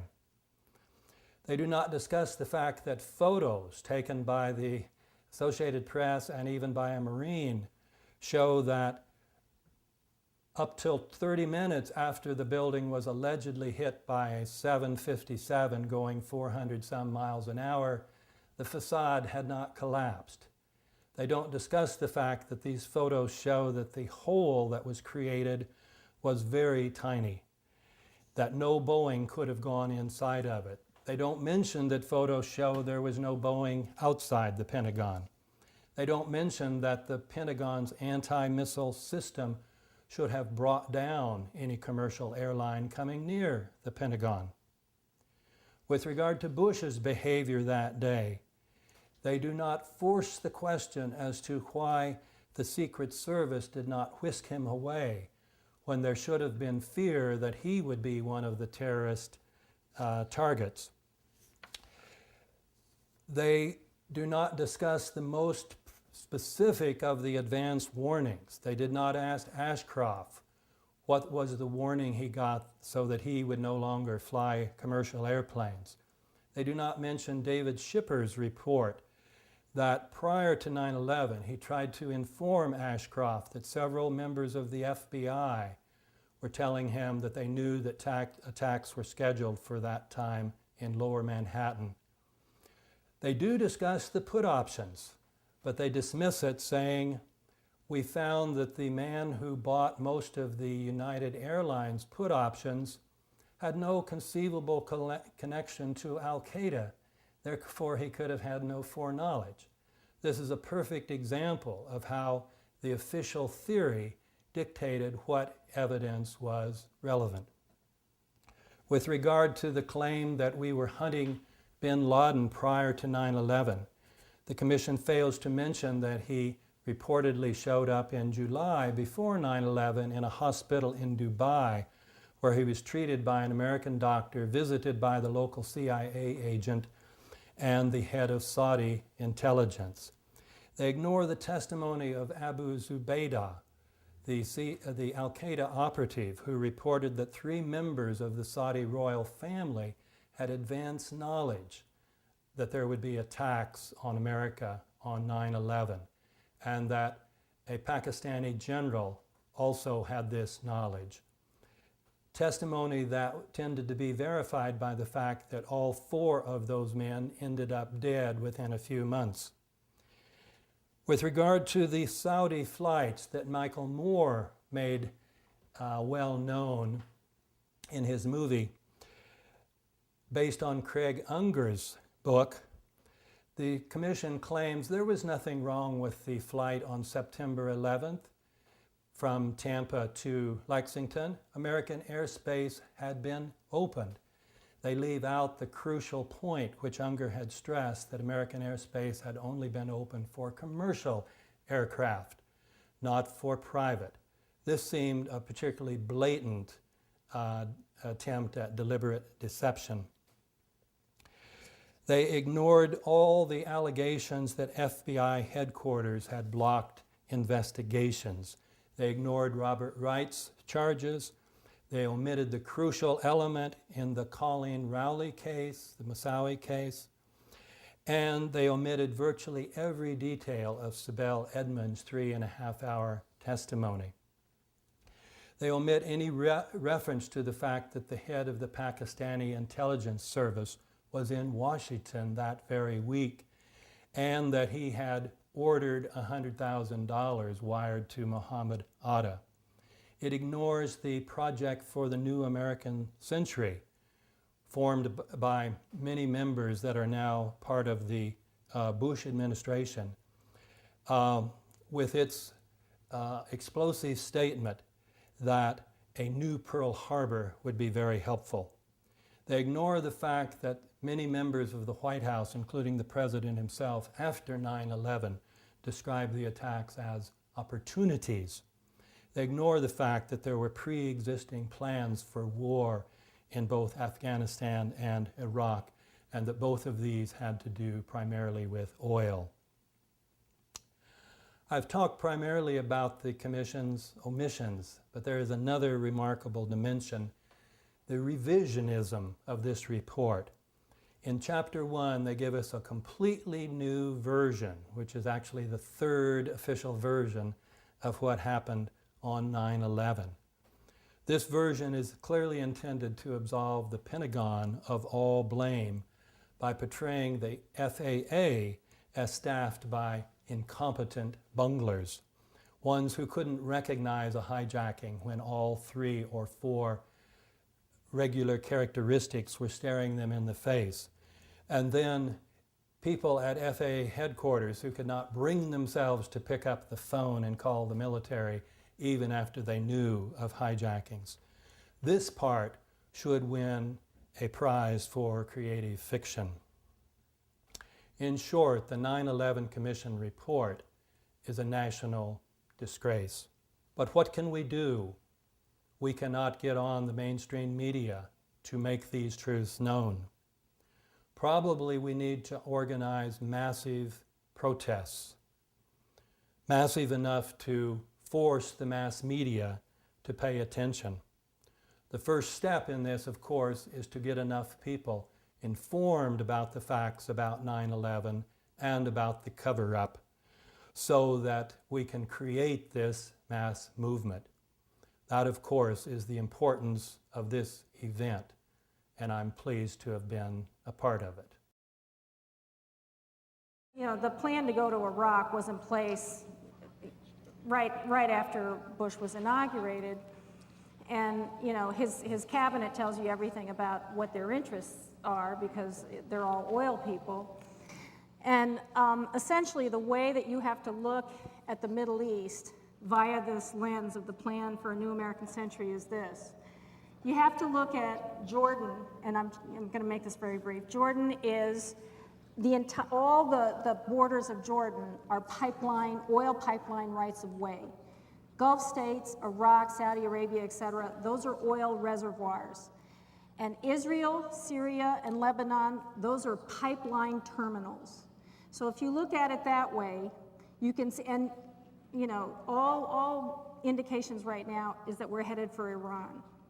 So if you look at it just as I've described it, you really get a sense of why this was so important for them to do, even on the back of this horrific tragedy.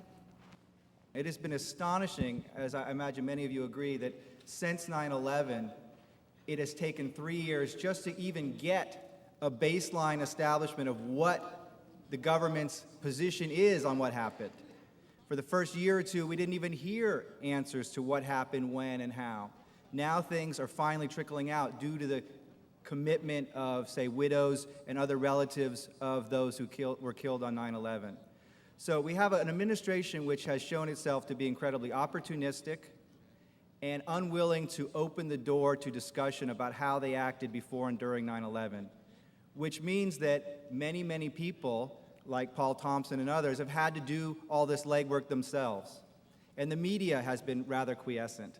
I personally am a skeptic of many of the things that we're going to see here tonight. I think that a lot more has to be done to ascertain what it is. And I don't think you have to go so far as to establish that this was a manufactured event.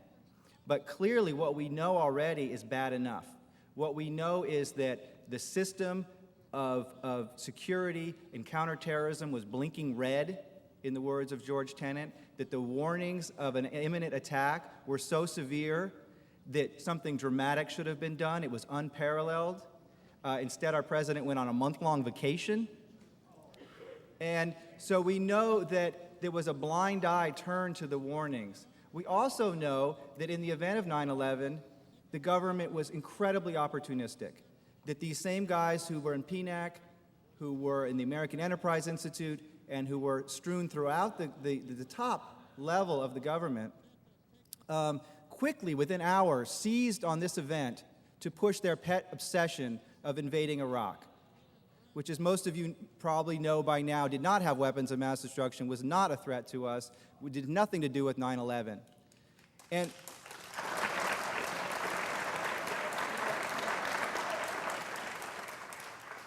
And I'll just end by saying that 42% of Americans in a poll taken this week still believe that Iraq had something to do with 9/11.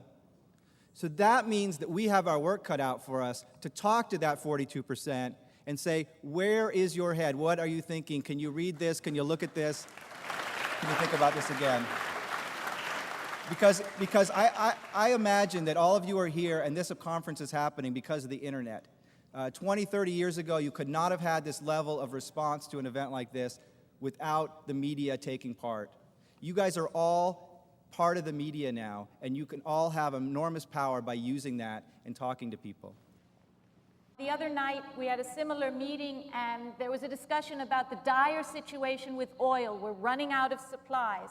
I want to know if the people on this panel think that there's a solution, since we're so dependent on oil. One of the most patriotic things we can do is to lessen our dependence on Mideast oil and stop funding these people. It's a very direct line these dollars take to go to people who want to do us harm around the world. And a hybrid vehicle, it cost me $95 from LA to Pittsburgh. You can't buy a Greyhound ticket for $95 LA to Pittsburgh. It gets 60 miles per gallon. I have an electric car. I drive around LA that's charged by the sun. I've owned a windmill since 1985, putting out many homes worth of clean power. So these technologies exist. It's just another way of doing things. And guess what? There's jobs making hybrid cars and solar panels and electric cars and all those things too. And good jobs. And jobs of dignity. Now, Paul, can you wrap it up, bring us home, please, and tell a little bit, did the 9/11 Commission answer everything for you? At least a dozen countries tried to warn the United States. Israel, Egypt, Germany, France, Argentina, Morocco. The list is quite long. And there isn't a single mention of any of those warnings from foreign governments in the 9/11 Commission report, even though these were reported by the New York Times, Washington Post. So you can see that even in some of the most basic facts are not in the 9/11 Commission's report. So we cannot trust the report, in my opinion, really whatsoever. There have been a great number of omissions. In fact, more than we have time for. We're about to look up a few of the big ones. You may recognize the 9/11 Commission report. I'm going to read you perhaps its most astounding confession on page 172. The U.S. government has not been able to determine the origin of the money used for the 9/11 attacks. Ultimately, the question is of little practical significance. Isn't that interesting? Doesn't it matter who paid for 9/11?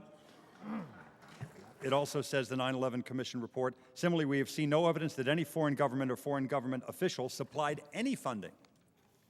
And I think we've discovered rule 1 of the 9/11 Commission: don't follow the money. Dr. Bob Bowman.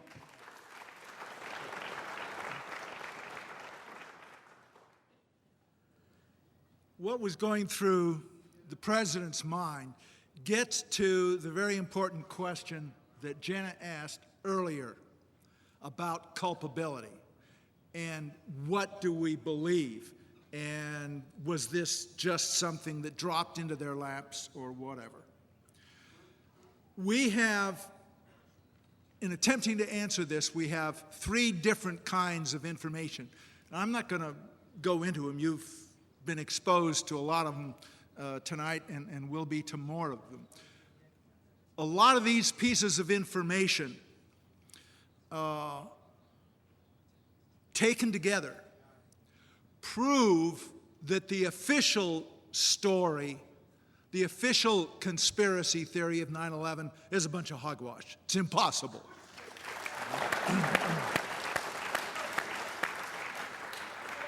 But they don't prove what really happened and who was responsible. But there's a second group of facts having to do with the cover-up. And, you know, these are a whole bunch of things like the confiscation of the surveillance tapes of the impact on the Pentagon, the confiscation of the air traffic control voice tapes. It goes on and on and on.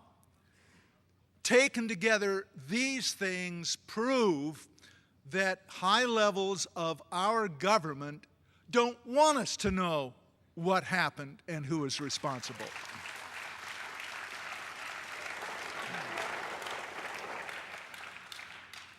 And then there's a third set of facts that impinges on the president's thinking and all of that. These are the facts of what happened after 9/11, and this is a historical record. For example, Ashcroft and his cronies got their Patriot Act, which takes away our civil liberties and trashes the Bill of Rights. UNICAL got its invasion of Afghanistan and secured a route for oil and gas pipeline for $1 trillion worth of gas from the Caspian Sea to the Indian Ocean. Cheney's Halliburton got no-bid contracts to support the troops in destroying Iraq and other contracts to rebuild it. And more importantly, all those PNAC guys, the neocons, got their invasion of Iraq. They got regime change in Iraq. So the questions come, who gained from 9/11? Who covered up crucial information about 9/11? And who put out the patently false stories about 9/11 in the first place? When you take those three things together, I think the case is pretty clear that it's highly placed individuals in the administration with all roads passing through Dick Cheney.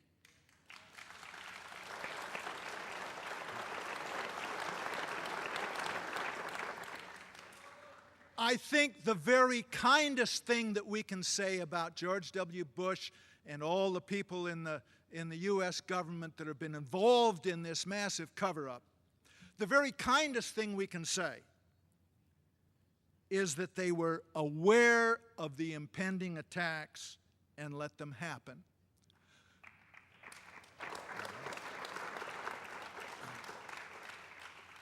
Now, some people will say that's much too kind. However, even that is high treason and conspiracy to commit murder.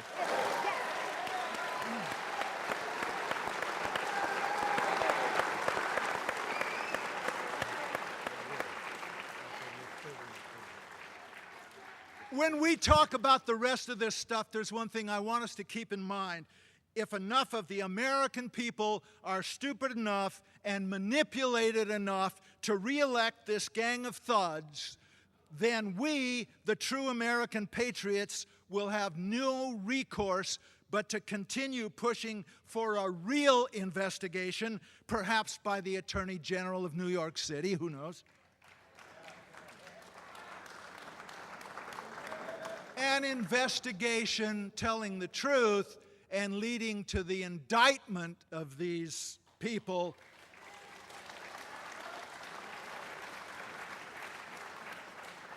Their conviction, their removal from office, and their incarceration for a very long period of time.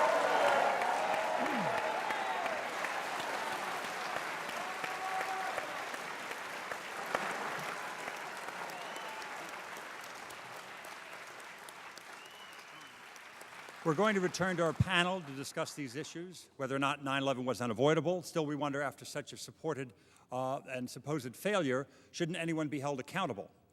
First of all, I'm going to introduce John Prados. He's a journalist and an author. His work appears regularly in one of the nation's great old journals on military affairs, the Bulletin of the Atomic Scientist. Welcome, John. Carl Schwartz is a principal in global access and a former high-level consultant to the Republican Party. Arkansas Republicans once asked him to run for governor against Bill Clinton, and more recently, he's been researching the background reasons for the removal of the Taliban. Carl Schwartz. Welcome, Carl.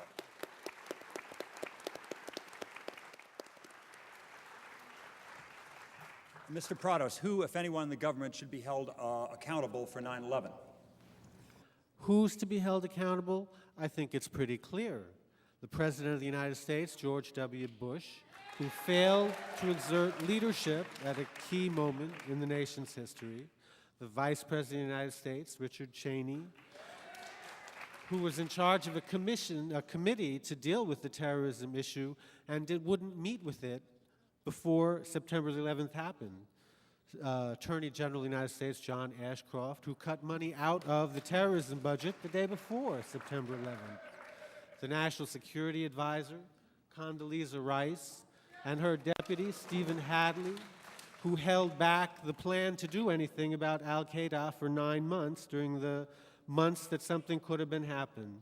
The Federal Bureau of Investigation, which muffed its investigation of what was going on in terrorist circles in the United States.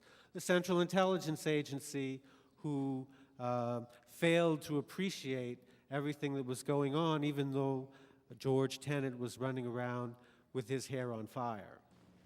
There's a lot more I could talk about, but I think we've got little time here, so I'm going to pass it along. There's somebody I want to hear from, and thank you, John. That was quite eloquent.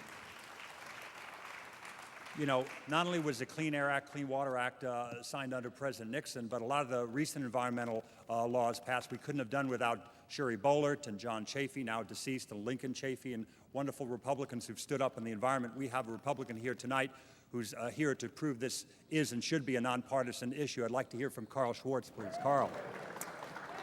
Every time I hear the name Ashcroft, I have to remind myself this was a guy that lost an election and a gubernatorial in the Show Me state to a dead guy. And then his next job is to come before every one of us and treat us all as an al-Qaeda suspect. So I am not real proud to call myself a Republican these days.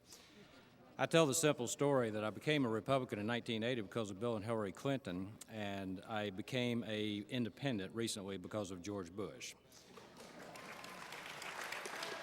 There have been several things said this evening. These are just factual, correcting things. We talked about this backstage. Because of the media and the timeline and how people put all this together, the doctor brought up Unocal a minute ago. Unocal is actually owned by the Venezuelan government-owned Petroleus. They are not a U.S.-owned company anymore. If you know anything about the pegging of the dollar to oil and the pegging of the dollar to the euro, there's only two companies on the face of this planet that have done that. One is Iraq. You can see what happened to them. And the other one was Venezuela.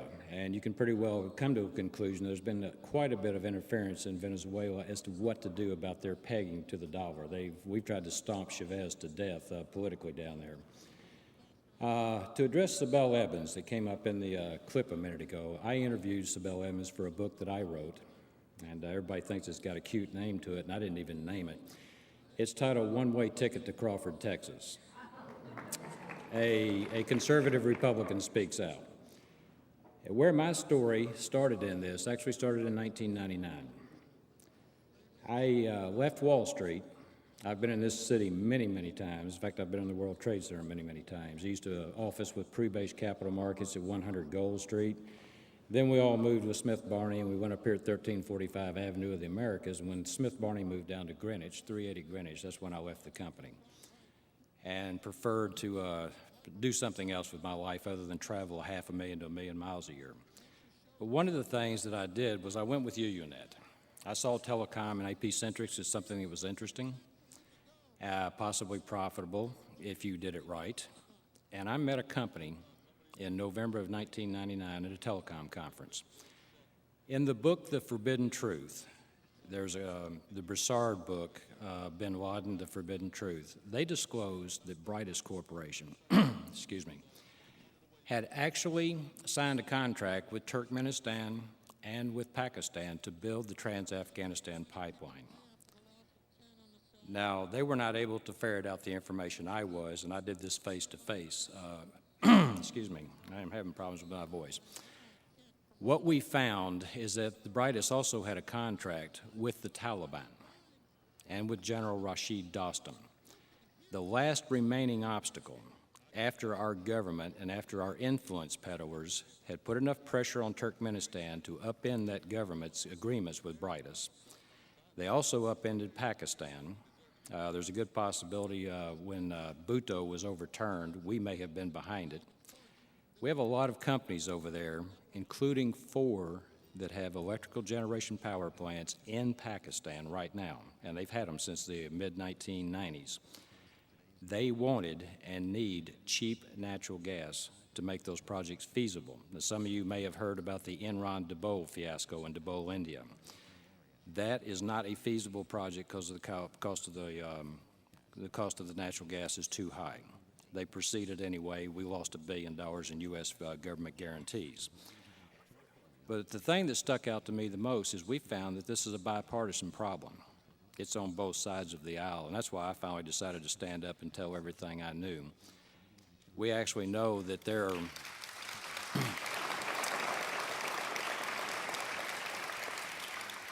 we were actually putting RICO lawsuits together to go after certain parties, not about 9/11. Our research had nothing to do with 9/11. It had to do with international securities fraud. It had to do with telecom fraud.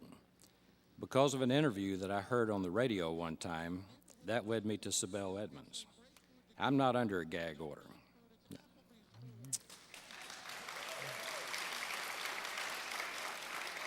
I wanted to compare names. I wanted to compare trails, what we call rabbit trails. When you're investigating, these people will throw everything out in front of you they can to keep from getting caught. Sometimes you have to wade through 10, 15, or 20 shell corporations just to find out who the true owner of something is. And what we found was the same thing she found. And she confirmed it in a conversation with me just about the time they were putting the lid on her. She found drug trafficking, money laundering, she found foreign names, and she found American names in the financing of 9/11. Now, what she found had nothing to do with counterterrorism. I even quote in my book, sometimes it pays, Dick, did you check your 6? Did you check at 3, 9, and 12 to see if they were sitting right across the table or standing right next to you? What they found inside the FBI actually came from ongoing drug investigations dating back to 1998. And I heard the other day, just a minute ago, Mr. Thompson brought up Argentina. The company that had the contract with the Taliban is Brightest Corporation. They are from Argentina. On September 9, 2003, they won a lawsuit in our Fifth Circuit Court of Appeals. They had been tied up in the Texas courts since 1996. They won $500 million in a judgment for interference of contract in Turkmenistan. The only remaining thing was to take the Taliban and Brightest out. And then we control it all. We control the Caspian Basin oil. We have the pipeline to get it to the sea. The oil and gas in the Caspian Basin in current dollars is worth somewhere between 11 and 12 trillion dollars. If you look at who was on the 9/11 Commission, on the Democrat side, who was directly benefiting, Mr. Benveniste law firm was the law firm that kept Brightest tied up. They're also the law firm that lost the lawsuit when it went to the Supreme Court and the Fifth Circuit. They kept them tied up at least from 1998. They're involved in Pakistan, Turkmenistan, Kazakhstan, and Uzbekistan in about 20 different ways. You got the guy Thompson, the Republican governor, former governor of Illinois. He is sitting on the board of FMC. They have an oil and gas subsidiary. They make equipment. They're selling a lot of it overseas in the Caspian. Jamie Gorelick, I thought she was going to be a go-getter. I mean, I was rooting for her because she acted like she knew what she was doing. She sits on the board of Schlumberger, which is a competitor to Halliburton. Just within 2 weeks prior to the 9/11 Commission saying Sinai died and handing it over to the President and Congress to change our rights some more, which is what I think they plan to do, Schlumberger finally comes forward and admits they're having record profits in this last quarter, and they're doing a lot of big bucks business in the Caspian Basin. If you look at the reality that Brightest had a contract with the Taliban, we had landlocked oil and gas deals. We had to get it to the ocean. We had people actually doing business in Pakistan. You literally have to look at 9/11 and all of those foregoing issues as inseparable. There is your Pearl Harbor. And that our government can sit there and contrive policy like this. I came up with 4 words in this book. One was hopelessness. I see it all over this country, and I've seen it for a long time. The second word that came up to my mind was the indifference of our government. When you were speaking about the EPA, they can literally change reality because they're afraid it may affect something. And their policy does not have anything to do with quality of life or life. If it snuffs your life out economically or health-wise, so be it, if they think it's good policy. And it's both sides of the aisle in D.C. I call them financial terrorists. I don't know what you would call them. I'd like to ask the first question to Webster Tarpley. Can you talk about the likely role of the neoconservatives, the civilians inside the Pentagon, in perpetrating 9/11?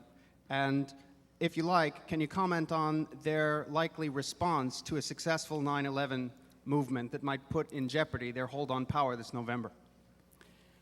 When Bush ran for office, he ran, frankly, as a moron who would be a moron, but he would get the best advisors. So it's to the advisors that we have to look.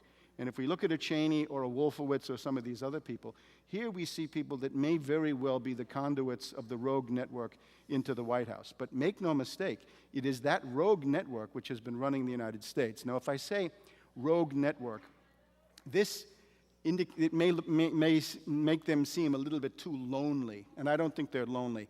People who are old enough to remember the Iran-Contra years can remember words like the invisible government, the parallel government, the secret government, the shadow government. Senator Inouye said they had their own Army, Navy, Air Force, Treasury, their own policies, their own ways of making decisions. That invisible government, that secret government, I submit, is alive and well. The neocons are certainly a part of it. I call them neocon fascist madmen. But it's deeper. It's deeper, in my view. It's not just the neocons. The neocons have been part of this for perhaps 20 or 30 years, but it's something that's been around significantly longer. So I would say we have to look primarily at this network inside the U.S. government. Now, certainly other people provide auxiliaries.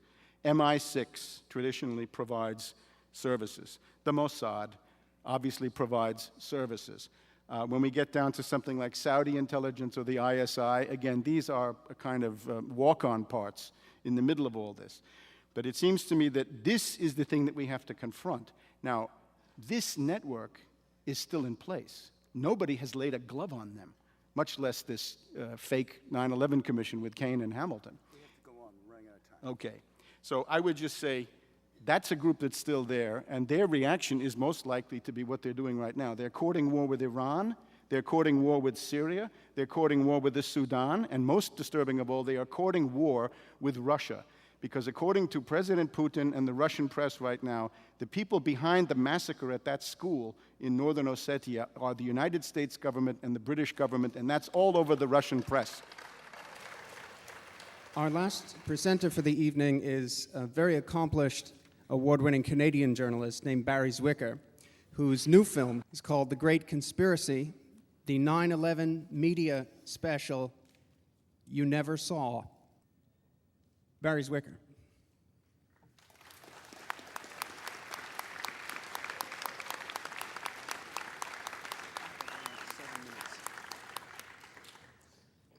Those who ignore history are condemned to repeat it, wrote Santayana. History is bunk, said Henry Ford. Of the two, I'm more with Ford. The problem with Santayana's thoughtful quote is that it assumes history is accessible enough to be ignored. The allure of Ford's seemingly anti-intellectual outburst is that it reminds us that history can be complete fiction. But I haven't been able to find anyone to quote on what seems to me to be the most significant point of all about history, namely that much, perhaps most significant history is hidden. I.F. Stone wrote a book called The Hidden History of the Korean War. Daniel Burston wrote Hidden History, Exploring Our Secret Past. And I thank Jamie Hecht for that. He found that title on the internet today. Thank you, Jamie. Howard Zinn wrote essentially an alternative history a lot of you know about, A People's History of the United States. And more recently, Michael Parenti wrote History as Mystery. But, yes, unfortunately, Michael Parenti, my friend, is very, very poor on 9/11. For some reason, like Noam Chomsky, he just can't seem to get his head around this. It's a mystery to me. But the most lethal hidden histories, pound for pound, are the false flag operations that Webster Tarpley mentioned. These are the state-sponsored or rogue network toxic deceptions in which an actual attack on one's own country is engineered for the purpose of mobilizing public opinion, usually behind the war agenda of the invisible government and the ruling deceivers. Now, these deceptions tend to be turning points of history, leading to terrible loss of life and even downward spirals for whole countries. The book, Great War Triggering Deceptions of All Time, is yet to be written. But when it is, it will be very thick and of utmost importance. And if it is written, I cannot think of an author more qualified and capable of writing it than Webster G. Tarpley.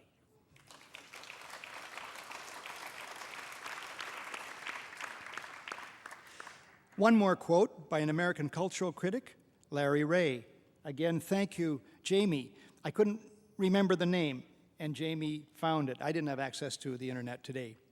Jamie Ray wrote, "Anniversaries are reservoirs of sacred power." I saw this firsthand this morning at Ground Zero. But there is something more sacred than any commemorative occasion, and that is the search for truths about turning point events, specifically tonight, about the events of 9/11. You're owed at least two relevant examples of previous deceptions, and that's all there's time for. First, Pearl Harbor, the original outrage. Robert B. Stinnett's book, Day of Deceit, is, in my opinion, by far the most comprehensive work on the subject. A former U.S. naval officer, Stinnett invested 17 years in research, and he liberated 100,000 previously classified documents. To brutally summarize Day of Deceit, it proves, to my satisfaction at least, that for a year before Pearl Harbor, FDR had a plan, specifically an 8-point plan, to provoke the Japanese into attacking U.S. forces or facilities.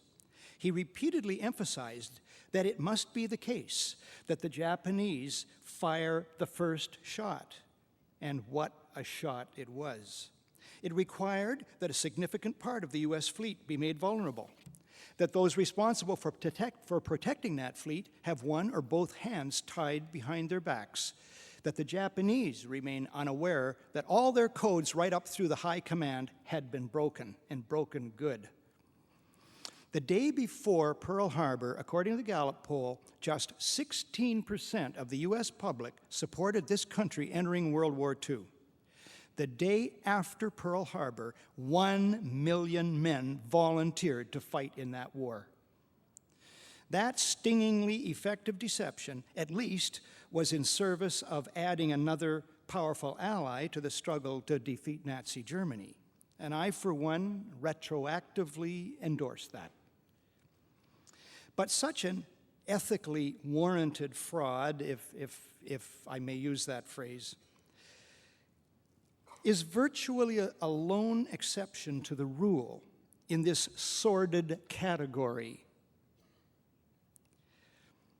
Typical, on the other hand, was the supposed attack by North Vietnamese torpedo boats in early August 1964 on 2 U.S. destroyers in the Gulf of Tonkin. And I believe this has been referred to earlier in the evening. That's a problem when you come last. The supposed attack on the U.S. destroyers Maddox and Turner Joy was a sham. Navy Commander James Stockdale, later who was Ross Perot's vice presidential candidate, was flying cover in the Tonkin Gulf that night. Our destroyers were firing at phantom targets, he wrote later. There was nothing there but black water and American firepower. Lyndon Johnson, nevertheless, went on TV to deceive the American people and the Congress. The result was overwhelming support for immediate passage of the Tonkin Gulf Resolution, which was the sole legal basis for the Vietnam War, the loss of 3 million Vietnamese lives and 58,000 American ones, and creation of a schism in the U.S. body politic that continues to this day.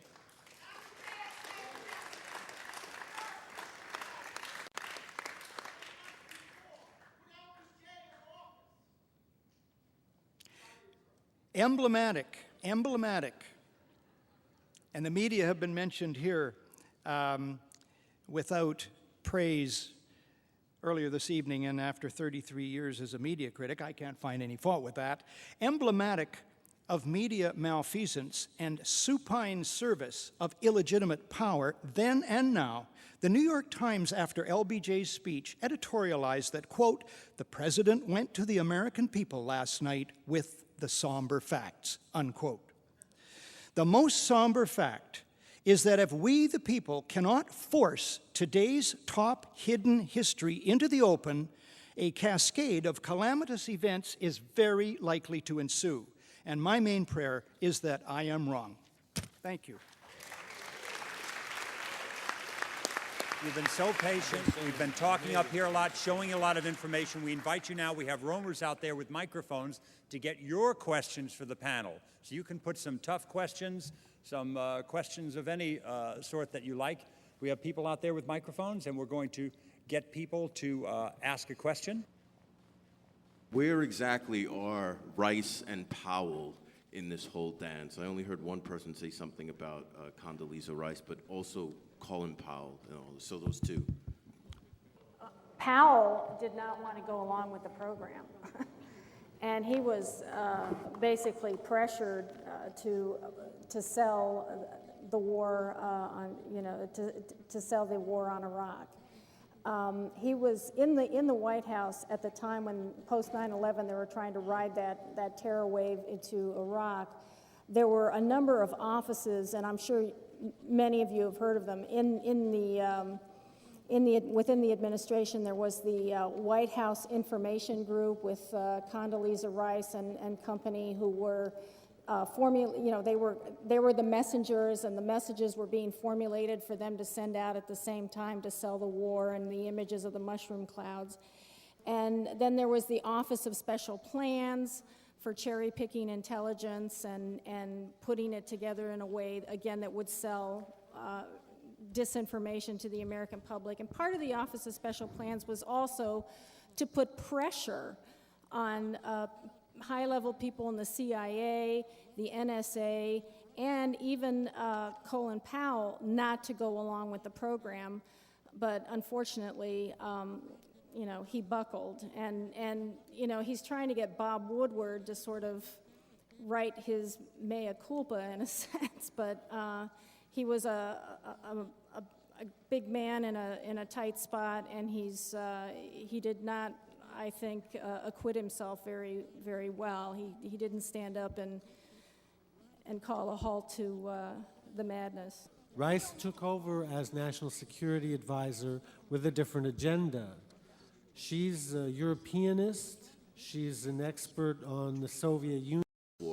Cold War, that's right. She was, and in a certain sense, I think is still, mired in the Cold War. She came into the White House. She put down the issue of terrorism. The counterterrorism planning group, the crisis unit, which the Clinton administration had formed, she downgraded it. Richard Clark, she demoted. The plan that he advised, she put on the file cabinet. That plan took then 9 months to get to the president's desk the day before September the 11th. We have just seen that the operation, the events of 9/11 were enormous, multifaceted, multi-step. My belief is that an operation of that enormity was probably in the works for many, many years. The fact that it happened on 9/11/2001 puts the Bush administration only 9 months into it.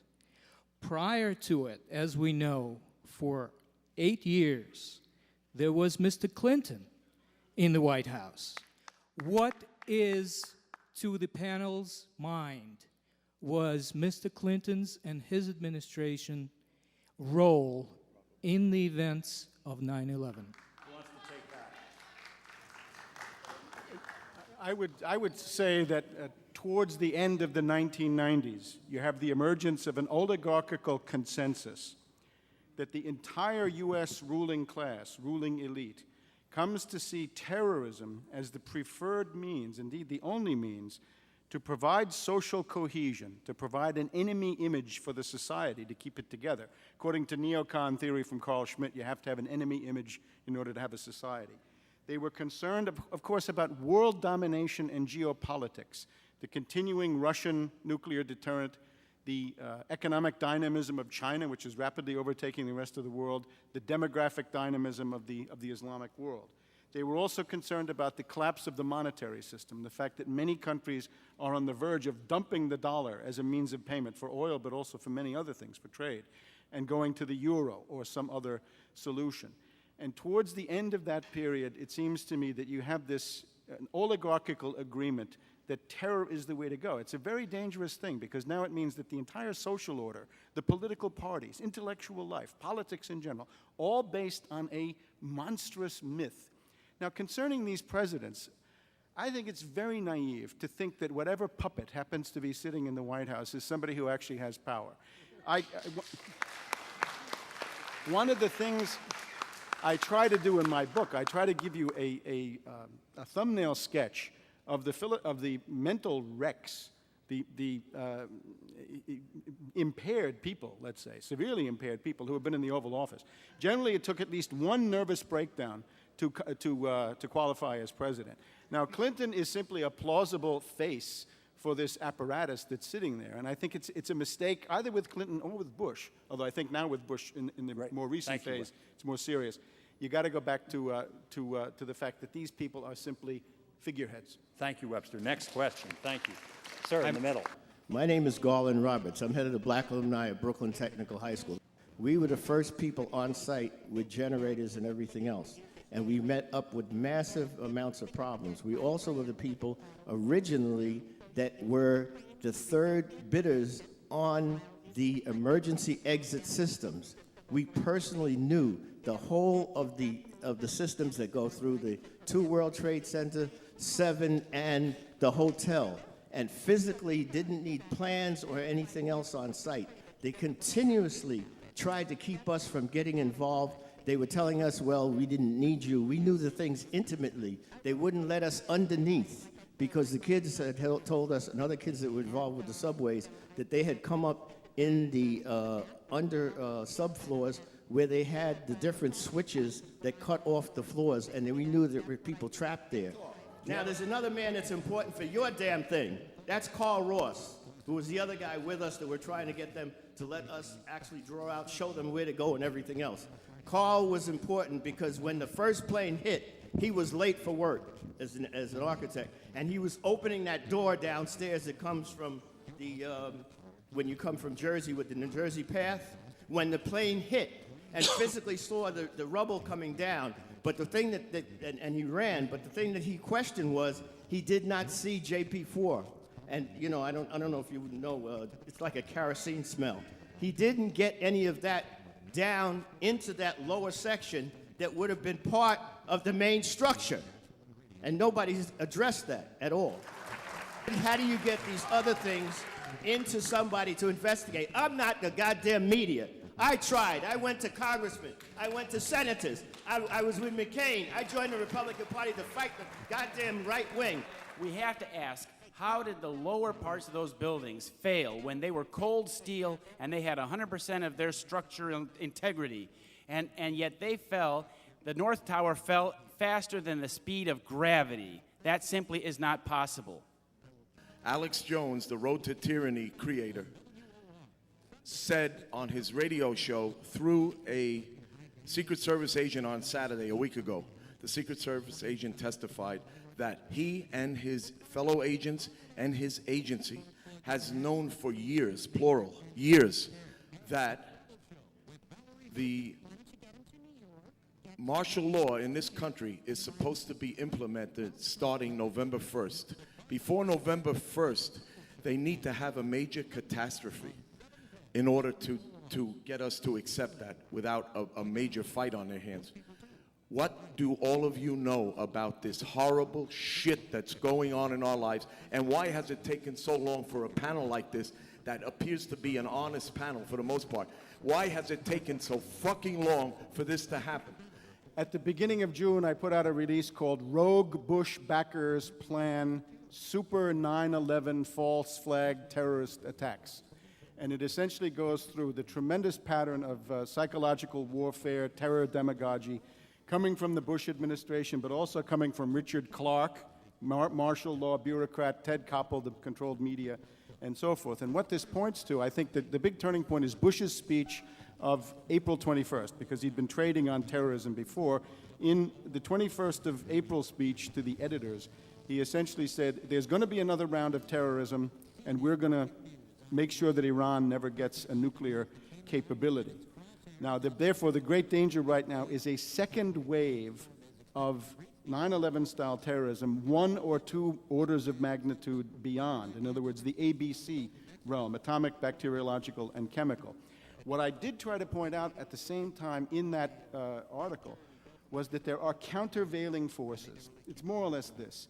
If you get successful super 9/11 terrorism, in other words, a new wave, you will essentially be freezing the neocons, Wolfowitz, Rumsfeld, Cheney, and so forth, into power, especially in the Pentagon.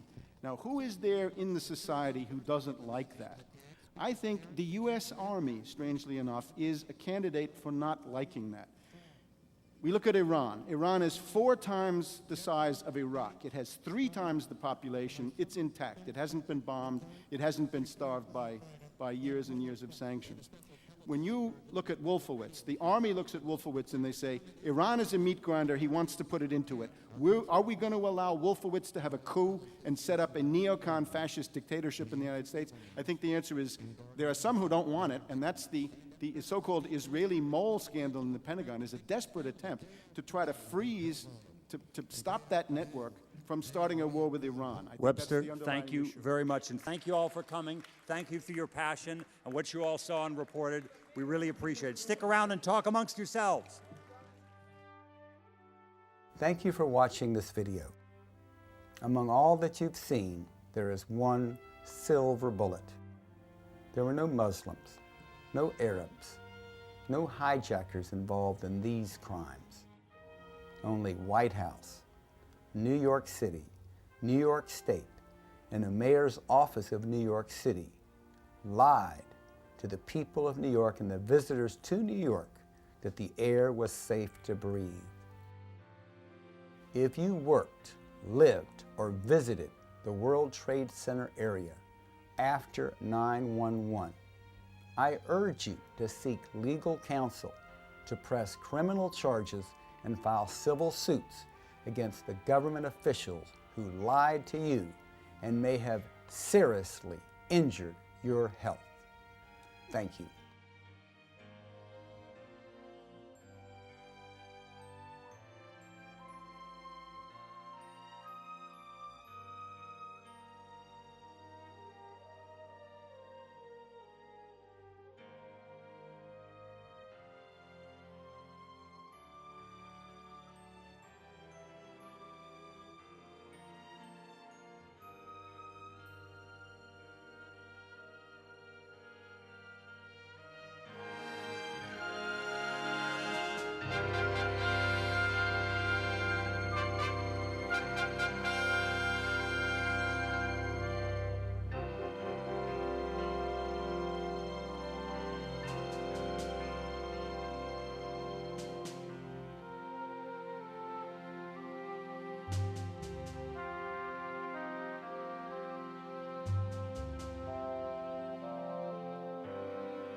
On September 11, 2001, nearly 3,000 innocent Americans were intentionally murdered. Over 1,000 soldiers have died and thousands more have been maimed or wounded. We dedicate this video to their memory and to the capture, trial, and punishment of those responsible. Please join us in a prayer or moment of silence in tribute to them. In its final report, the 9/11 Commission ignored the following significant facts and questions that conflict with that report's conclusions. Why did a third skyscraper at the World Trade Center that was not hit inexplicably collapse? Building 7 at the World Trade Center was never hit by an airplane and had no significant fire. It was 47 stories high. It was constructed of steel. Yet at 5:30 p.m., it fell perfectly straight down into a small pile of rubble, just like a controlled demolition. Why did the Federal Emergency Management Agency lament that the specifics of the fires in World Trade Center 7 and how they caused the building to collapse remain unknown? Larry Silverstein, the leaseholder of Building 7 who collected insurance of $7 billion, is on tape saying he ordered the New York Fire Department to pull it, to destroy the building with explosives. In October of 2001, Scientific American told us that they just don't build them as tough as the World Trade Center. Considering that Meridian Plaza in Philadelphia burned fiercely for 19 hours yet never collapsed, how could the South Tower at the World Trade Center fall after burning less than 1 hour? How could the North Tower fall after burning only for 2? How could the jet fuel have caused the collapse when the Federal Emergency Management and other government agencies have stated that most of the jet fuel was gone in the initial fireball? Moreover, how could the fires have caused the collapse at all, since recent fire tests by Cardington found that a steel building survived fires in experiments with extreme temperatures beyond the range possible with jet fuel?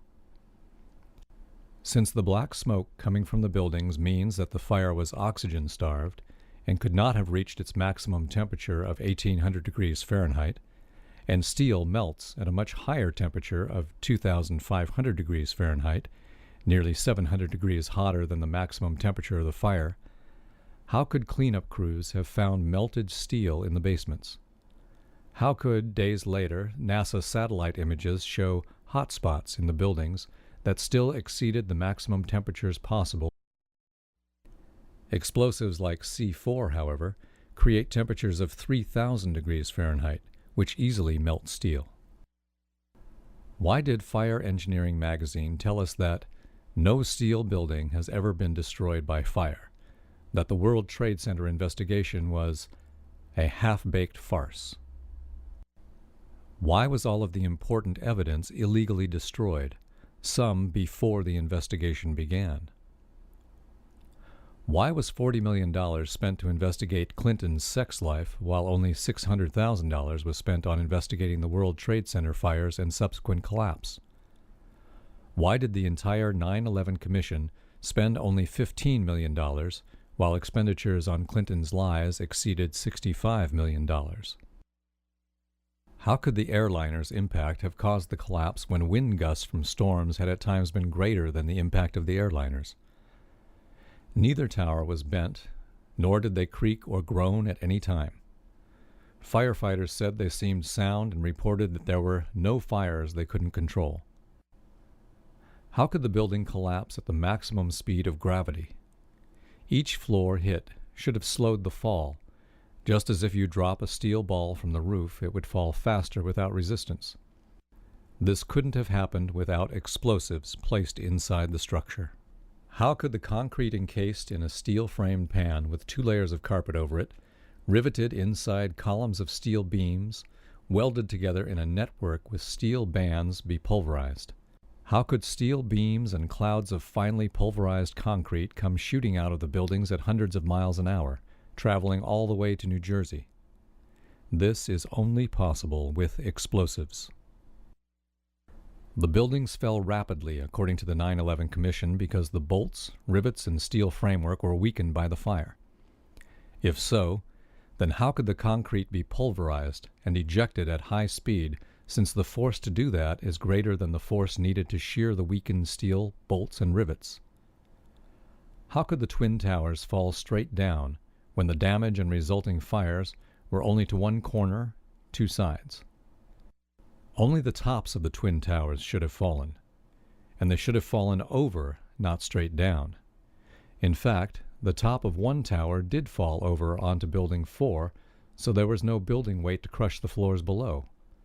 So what caused the collapse of those floors? How could a hijacker find and hit the Pentagon whose flight instructor said, "I'm still to this day amazed that he could have flown into the Pentagon. He could not fly at all"? How could a pilot this bad have the flight controllers comment, "The steep turn was so smooth, it's clear there was no fight for control going on"? The complex maneuver suggests the hijackers had better flying skills than many investigators first believed. Why did NORAD fail to stop the attackers 4 times on September 11, 2001? 3 times after they knew the planes were hijacked and intent on mass murder. How could this happen when NORAD had successfully intercepted off-course and suspected hijackings 67 times during the year prior to 9/11, according to the Associated Press on August 13, 2002? Why did Condoleezza Rice lie that the U.S. had no idea that terrorists would use hijacked airliners when Richard Cheney was commanding war games on 9/11, chasing phantom hijacked aircraft? Why were our Air Force planes diverted from intercepting the real hijacked airplanes? Isn't it too much of a coincidence that the 4 hijacked aircraft had only 20% of their seats filled, while all other transcontinental flights that day had 70 to 90% of their seats occupied? Why did the New York Times not publish the results of a Zogby poll which showed that 66% of New Yorkers want the 9/11 investigation reopened? This poll also found that 49% thought that VIPs in the government knew ahead of time and let it happen. Thus, the final report does or will not answer many important questions and has many inaccuracies. Senator Mark Dayton of Minnesota officially complained. And their commission testimony 20 months later covered up those truths. They lied to the American people, they lied to Congress, and they lied to your 9/11 Commission. Senator Dayton gave a few examples of the lies that NORAD told the official inquiry. NORAD issued an official chronology which stated that the FAA notified NORAD of the second hijacking at 8:43. Wrong. FAA notified NORAD of the third hijacking at 9:24, according to your report. Wrong. FAA notified NORAD of the fourth hijacking at an unspecified time, and that prior to the crash in Pennsylvania, Langley F-16 Combat Air Patrol planes were in place, remaining in place to protect Washington, D.C. All untrue. He pointed out that the Commission's report actually admits that NORAD lied, in effect, committing perjury. And in that testimony before you, NORAD officials stated also that at 9:24 they received notice of the hijacking of the third plane, American Flight 77. Also untrue, according to your report. But what I find much more shocking and alarming were the repeated and catastrophic failures of the leaders in charge and the other people responsible to do their jobs, to follow established procedures, to follow direct orders from civilian and military commanders. And then they failed to tell us the truth later. Just one example of their extreme incompetence is that NORAD sent our fighter jets in the wrong direction. NORAD Mission Commander ordered his only 3 other planes on alert in Virginia to scramble and fly north to Baltimore. Minutes later, when he was told that a plane was approaching Washington, he learned that the planes were flying east over the Atlantic Ocean, away from Baltimore and Washington. So that when the third plane struck the Pentagon, NORAD's fighters were 150 miles away, farther than they were before they took off. This is just unbelievable negligence. Some people dismiss these numerous acts of blatant incompetence while our nation was under attack as innocent mistakes. However, Senator Dayton pointed out that if we allow government officials to lie to us, and if we allow them to falsify documents, and if we allow them to be unbelievably, grossly negligent, it doesn't matter how many laws we pass or how much money we spend on commissions or investigations. And we can set up all of the oversight possible at great additional cost to the American taxpayers, and it won't be worth an Enron pension if the people responsible lie to us. If they take their records and doctor them into falsehoods, and if they get away with it. Senator Dayton is just one of the many skeptics complaining about the incompetence, the doctored reports, the lies, the cover-up. There are millions of people around the world who are disappointed with this dismal failure of the American government to protect us. Theodore Roosevelt warned us. To announce that there must be no criticism of the president, or that we are to stand by the president right or wrong, is not only unpatriotic and servile, it is morally treasonable to the American public. Let's begin by looking at the news reports about the September 11th attack. Some events on September 11th were either ignored altogether or mentioned only briefly. As we mentioned before, Building 7 was a 47-story skyscraper with a hard steel frame. It was almost half the height of the towers. This building collapsed at 5:30 p.m. in the evening. However, this news report was never repeated. Most people still do not even know this building existed, let alone that it collapsed. Military officials told reporters that they did not have any video of the airplane crashing into the Pentagon. News reports show only the fires and rubble from the crash, rather than the airplane as it crashes. News reports tell us that the FBI confiscated security camera tapes from the gas station and hotel across the street and other nearby buildings that show the airplane flying toward the Pentagon. Within a few days, the FBI released the names and photos of the alleged 19 hijackers. Yet, news reports point out that some of these alleged hijackers are still alive and well in Saudi Arabia, although some reports disagree on which hijackers are still alive. The FBI has not removed the mistakes from their list. We never saw Flight 77 crash into the Pentagon because military officials said there were no photos or video of that event.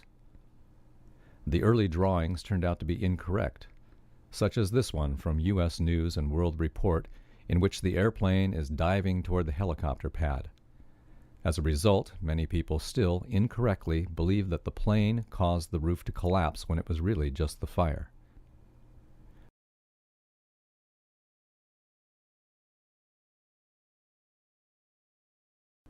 This computer simulation follows the official theory that Flight 77 flew a few inches above the grass and crashed into the ground floor.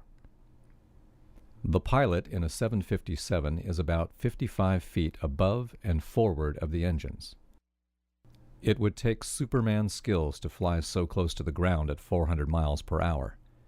Just imagine trying to drive your car 400 miles per hour between the two irregular concrete walls inches from the sides. Moreover, since the pilot could only see one engine, he would not even be able to see how close the passenger side is to the wall and obstructions. Originally, the FBI claimed the terrorist who flew this plane was an experienced pilot for a Saudi Arabian airline, but they switched their claim to an inexperienced pilot after discovering he was still alive in Saudi Arabia. Regardless of whether it was an expert pilot or not, experienced pilots deny anybody could fly such a huge plane so low without crashing.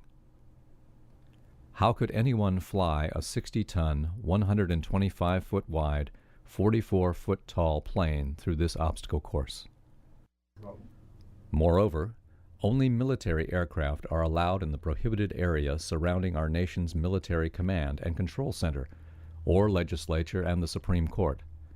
How could our entire mega-billion-dollar military, with the ultimate in satellite, radar, radio equipment, and aircraft, fail to protect Washington and the Pentagon?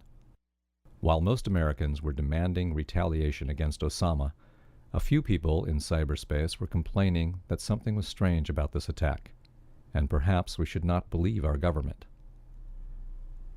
In January, Eric Hufschmid realized that the World Trade Center towers and Building 7 did not merely fall down.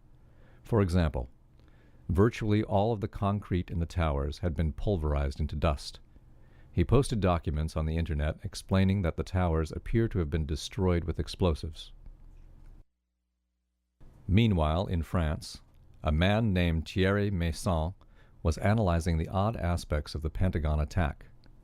For example, where is the over 60 tons of engines, fuselage, luggage, seats, and more from Flight 77? Not on the grass. A helicopter view shows very few pieces of anything, far less than is left in every other 757 crash. No seats, no luggage, no bodies. Nothing but bricks and limestone. Here we can see intact cable spools. Why don't we see the big parts of the plane that are left in all other crashes? These are not pieces of a 757. There are no skid or crash marks on the ground, so the plane did not hit the ground first. These people are gathering small objects. Where are the engines or tail section, the large pieces from the aircraft? There are no passengers. There are no seats. There is no luggage. There's a lot of rubble inside the Pentagon, including intact chairs, desks, even an unburned book, but no luggage, airline seats, or any of the large parts that usually survive such crashes. This dog was searching for people, but there are no photos of it finding any of the passengers. The commonly available photos and news reports do not provide any evidence that Flight 77 hit the Pentagon. Meyssan concluded that the military was lying about Flight 77 crashing into the Pentagon. None of the photos or news reports show any evidence that supports the government's theory that a few Arabs conspired to crash Flight 77 into the Pentagon. In March 2002, news had reached American internet sites that Meyssan could not find any evidence of Flight 77 in any of the photos or news reports. From the evidence available at that time, Meyssan believed a truck bomb had exploded in front of the building. In order to kill that story, the military released 5 images from a security camera in front of the Pentagon. These images show an object flying into the Pentagon. This put an end to the accusations that a truck bomb had exploded in front of the building. It is ironic that these images prove the government spin doctors lied about not having video of whatever hit the Pentagon. Second, it is obvious that whatever hit the Pentagon was not big enough to be a Boeing 757, 130 feet long with a wingspan 120 feet wide. In this picture, you can see the trail of a missile heading toward the Pentagon. The FBI will not release this confiscated video from the security cameras from a nearby gas station, hotel, and other buildings. The only conclusion possible is that the government is hiding something. After analyzing the newly released surveillance photos, Meyssan published another book concluding that a drone hit the Pentagon.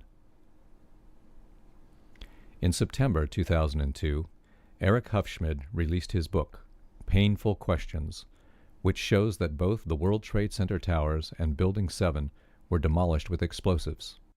It takes 2 weeks to 2 months to properly plan and place explosives for a demolition. If explosives were used, those explosives had to have been placed before the attack. Hufschmid also shows that many of the phone calls from the passengers must have been faked, since scientific tests prove that cell phones will not work above 8,000 feet. Hufschmid's logical conclusion is that the terrorists were just patsies in an incredible scam. Books like these are often debunked as conspiracy theories. Dave von Kleist, in his Power Hour radio show, has stated that there is a huge amount of evidence that Flight 77 did not hit the Pentagon. The government story that Flight 77 hit the Pentagon is more likely to be the real conspiracy theory. The first image from the Pentagon security camera shows a trail of white smoke only slightly above the ground. The second image shows an erupting giant bright fireball. The third image and following 2 show the fireball becoming darker and larger while rising upward. The building is still standing, with all floors intact until approximately 20 minutes after the impact, when, As the firefighters were putting out the fire, a section of the building collapsed from the fire.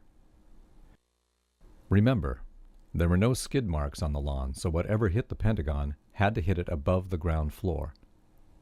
A 757 is 44 feet tall and 125 feet wide, yet all floors of the Pentagon are still holding, and there is no damage at all where the wings should have hit. Compare this to the holes made by the wings of the aircraft that hit the World Trade Towers. Returning to the first image, there are no airplane parts visible. The roof of the Pentagon reached 77 feet, and the edge of the roof was almost 72 feet. Flight 77, a Boeing 757, was 155 feet long. A Boeing 757 is twice as long as the building is tall. Since we know where the plane hit the building, we can accurately scale our model to the correct size. It was 44 feet from the top of the tail to the bottom of the exhaust, more than half the height of the Pentagon. Mason and others have failed to figure out where such a large plane could be hiding in this image. The only hiding place is the rectangular post, but the post is not large enough to hide a 757. Let's zoom in on that upper right corner. These low-quality video images are grainy, but there is nothing close to being big enough to be a Boeing 757. Passenger jets do not leave white trails except at very high altitude where the water in the exhaust turns to ice crystals. The white smoke trail in this frame appears to be the visible exhaust trail of a missile, a rocket, not the nearly invisible exhaust of a jet engine at ground level. Only people who do not know about jet engines and rockets would insist that a Boeing 757 created that white trail. If you look closely just above the rectangular post, you can see what appears to be a tail and fuselage of a much smaller aircraft. Was the aircraft a drone such as a Global Hawk? It seems highly probable that whatever it was had a missile fired at it from the Pentagon's defense system. What about the witnesses who supposedly saw Flight 77? No doubt about it, was American Airlines slammed right into the building. Many of the eyewitness accounts conflict. Why do other eyewitnesses say the object they saw was a much smaller aircraft than a Boeing 757? How can anybody be certain about an aircraft flying close by at 400 miles per hour? How did Flight 77 get to the Pentagon? This is another suspicious aspect of the attack. The plane vanished from air traffic controllers near Ohio, as shown by the question mark. Air traffic controllers immediately called the Air Force for help. Less than an hour later, an unidentified blip appeared out of nowhere on the radar screen near the Pentagon. Supposedly, Flight 77 traveled all the way from Ohio to the Pentagon without the help of any of the air traffic controllers, and without being seen by the Air Force or on any radar screens, even though they were all looking for it? The Air Force did not find this plane either, even though they have their own radar system and were on high alert after the two planes had hit the trade towers. In the 12 months preceding 9/11, our Air Force successfully intercepted commercial and private aircraft 67 times with a 100% success rate. All of those interceptions took less than 20 minutes total time. Yet on September 11th, the Air Force failed 4 times in a row, 3 times after the first hijacked aircraft hit the first tower. Remember that these very large, easy-to-see on radar planes had entered closely watched prohibited airspace. None of the alleged hijackers were good pilots, according to the flight schools. The person accused of flying into the Pentagon was failing his courses at the Arizona Flight School, but he continued to pay for training anyway. The New York Times quotes one employee. He didn't care about the fact that he couldn't get through the course. I'm still to this day amazed that he could have flown into the Pentagon. He could not fly at all. At 30,000 feet above the clouds, just finding New York or Washington is difficult without assistance from air traffic controllers. Yet these poorly trained, inept pilots executed perfect, highly skilled direct flight paths to their targets. This is the cockpit of a 757. No one can see through the clouds below. The terrorists received financial support from unknown people. But why would those mystery people not care that these terrorists were failing as pilots? The 9/11 Commission report tells us that finding out how and who financed them is not important. That's like saying the general giving the orders is not important. Captain Russ Wittenberg was a pilot for the Air Force, Pan Am, and United Airlines. He flew both the 757 and the 767 airplanes that were hijacked on September 11th, so he knows how much practice is needed to fly those planes.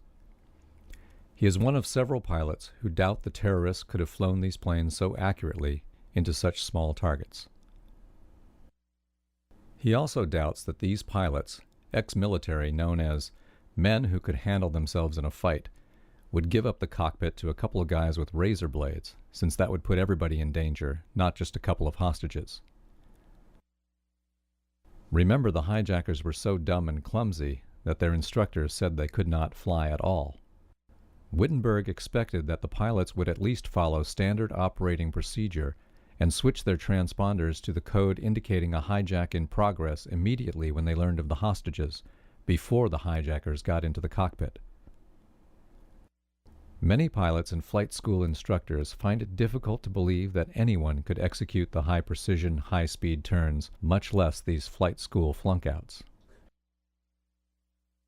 Daniel Hopsicker shows that the flight school in Venice, Florida, had connections to the CIA and was operated by an ex-con from Holland. Let's now consider the pilot's risky approach to the Pentagon.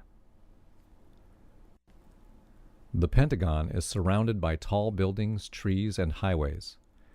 It would be foolish for a poorly skilled terrorist to fly only inches above the ground.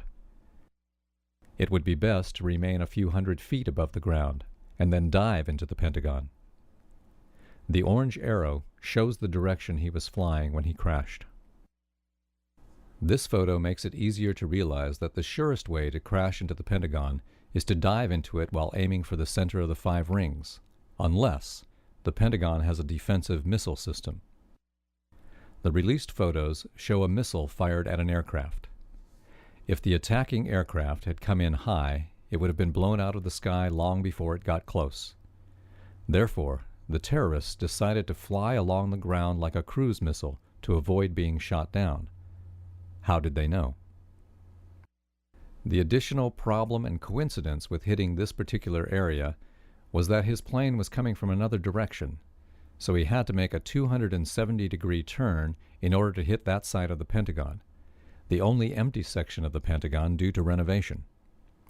It would have been easier to hit Donald Rumsfeld's office, the side it was originally heading for. The risky, acrobatic maneuvers of this airplane is enough to convince most people that no human was in control of it. It is doubted that even the best Air Force pilot could fly a 757 a few inches above obstacles at 400 miles per hour. But the piloting system used by cruise missiles and drone aircraft can. Flight 77 looks small in this computer simulation because the Pentagon is the largest office building in the world. More than 20,000 people work there. Many cities do not have as many people as this building. The high concentration of people means that crashing an airplane into the Pentagon could kill thousands of people. Yet the terrorists hit the only portion of the building that was almost completely empty because it was being renovated. If the terrorists crashed into any other area of the Pentagon, thousands more may have died. Furthermore, one of the purposes of the renovation was to increase the strength of the windows and walls to make them better able to withstand an attack. Intended or not, this was a perfect, full-blown test of 1. A cruise missile-like system, 2. The Pentagon's defensive systems, and 3. The fortification methods being used to strengthen the Pentagon. To summarize, the pilot knew he had to take a tremendous risk by flying only inches above the ground at 400 miles per hour. then did a spectacular 270-degree turn to hit the strongest part of the Pentagon with the fewest number of people in it. One amazing coincidence after another. These terrorists hit the trifecta, then went unbelievably out of their way to squander most of their winnings. The shuttle shattered 40 miles above Texas while traveling perhaps 12,000 miles per hour. Pieces of the shuttle and the astronauts were found over hundreds of square miles. By comparison, the passengers and debris from Flight 77 were confined to a very tiny area. But where are the pieces? There were only 7 astronauts, but pieces of their bodies were found. There were 64 people on Flight 77, but there is no sign of their bodies, or even their blood. This area is the corridor between rings. There is nothing in this rubble that looks like Flight 77 or pieces of luggage. This hole was supposedly created by Flight 77, but nothing in the rubble would support such a theory. Another photo of building materials and office furniture, not pieces of airplane. Inside the offices, the only rubble we find is construction material. There are only a few photos that show scraps that appear to be from an airplane. For example, this is supposedly a piece of the skin of Flight 77. However, this metal is too thin to belong to such a large airplane. Look at a blade of grass to see how small this piece is. Too small to come from a 757. Captain Russ Wittenberg, who flew 757s among other planes, took this photo to an airport to figure out which part of the plane this scrap came from. He couldn't. These planes are 155 feet long and 60 tons when empty. The engines are 9 feet in diameter, and they have heavy steel components. The small figure next to the engines is a 6-foot-tall man to show how large these engines are. The landing gear also contains massive metal components. Even if this scrap belongs to Flight 77, where is the rest of the airplane? How can 60 tons of metal disappear? Airplanes do not vaporize. Flight 77 also had several tons of people, freight, and luggage. Where are they? We see intact books, desks, and office furniture. This delicate scrap looks like it belongs to a Global Hawk or similar-sized drone or cruise missile, not a Boeing 757. The circular object behind the firefighter is supposedly part of the engine of Flight 77. Only one of these engine objects was found, but Flight 77 had 2 large engines, not one small engine. Some say it is a part of the 757's auxiliary power unit, but it is not the right size for that either. Is it a coincidence that a Global Hawk-type aircraft has just one small engine approximately this size? This piece of landing gear was found inside the Pentagon, too small for a 757. This tire rim was also found inside. While it is the correct type for a 757, it appears to be too small. In no way does this debris prove that Flight 77 crashed into the Pentagon. A Global Hawk, or drone, also has tires and landing gear. Here's another thin piece of metal that would fit better on a Global Hawk or smaller aircraft than a 757. Furthermore, a 757 would leave in excess of 60 tons of scrap, as opposed to merely a few small pieces. These tiny scraps of aircraft would make sense if a smaller aircraft like a Global Hawk crashed into the Pentagon, because the Global Hawk was designed to be extremely lightweight. One reason for its low weight is to reduce the power requirements of the engine, which in turn reduces the noise and heat from the engine. This makes it difficult for people to hear it or pick it up on radar or with infrared sensors. A Global Hawk is like a carbon fiber eggshell with an engine. Christopher Bolin of the American Free Press spoke with Steve Riskus, who saw the plane hit the Pentagon and took these photos of the fire before the firefighters arrived. Steve said the plane flew by his windshield, but he did not hear much noise, This is evidence that a Global Hawk or similar quiet aircraft hit the Pentagon. By comparison, the first plane to crash into the World Trade Center was recorded on video because a cameraman heard the incoming plane before it reached the North Tower. The microphone of his video recorder also picked up the screaming sound of its engines. However, that plane never came closer to him than about 1,000 feet, whereas the craft that hit the Pentagon flew only inches above the cars. A video available at Blockbuster shows the first airplane hitting the North Tower.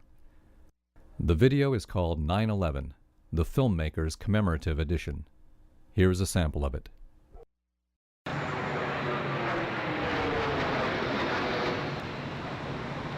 That airplane never came closer to the ground than about 1,000 feet, but we can clearly hear it.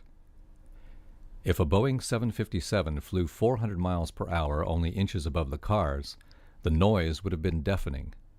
People would have also felt the turbulence from the wings and the vibrations and hot exhaust from the engines.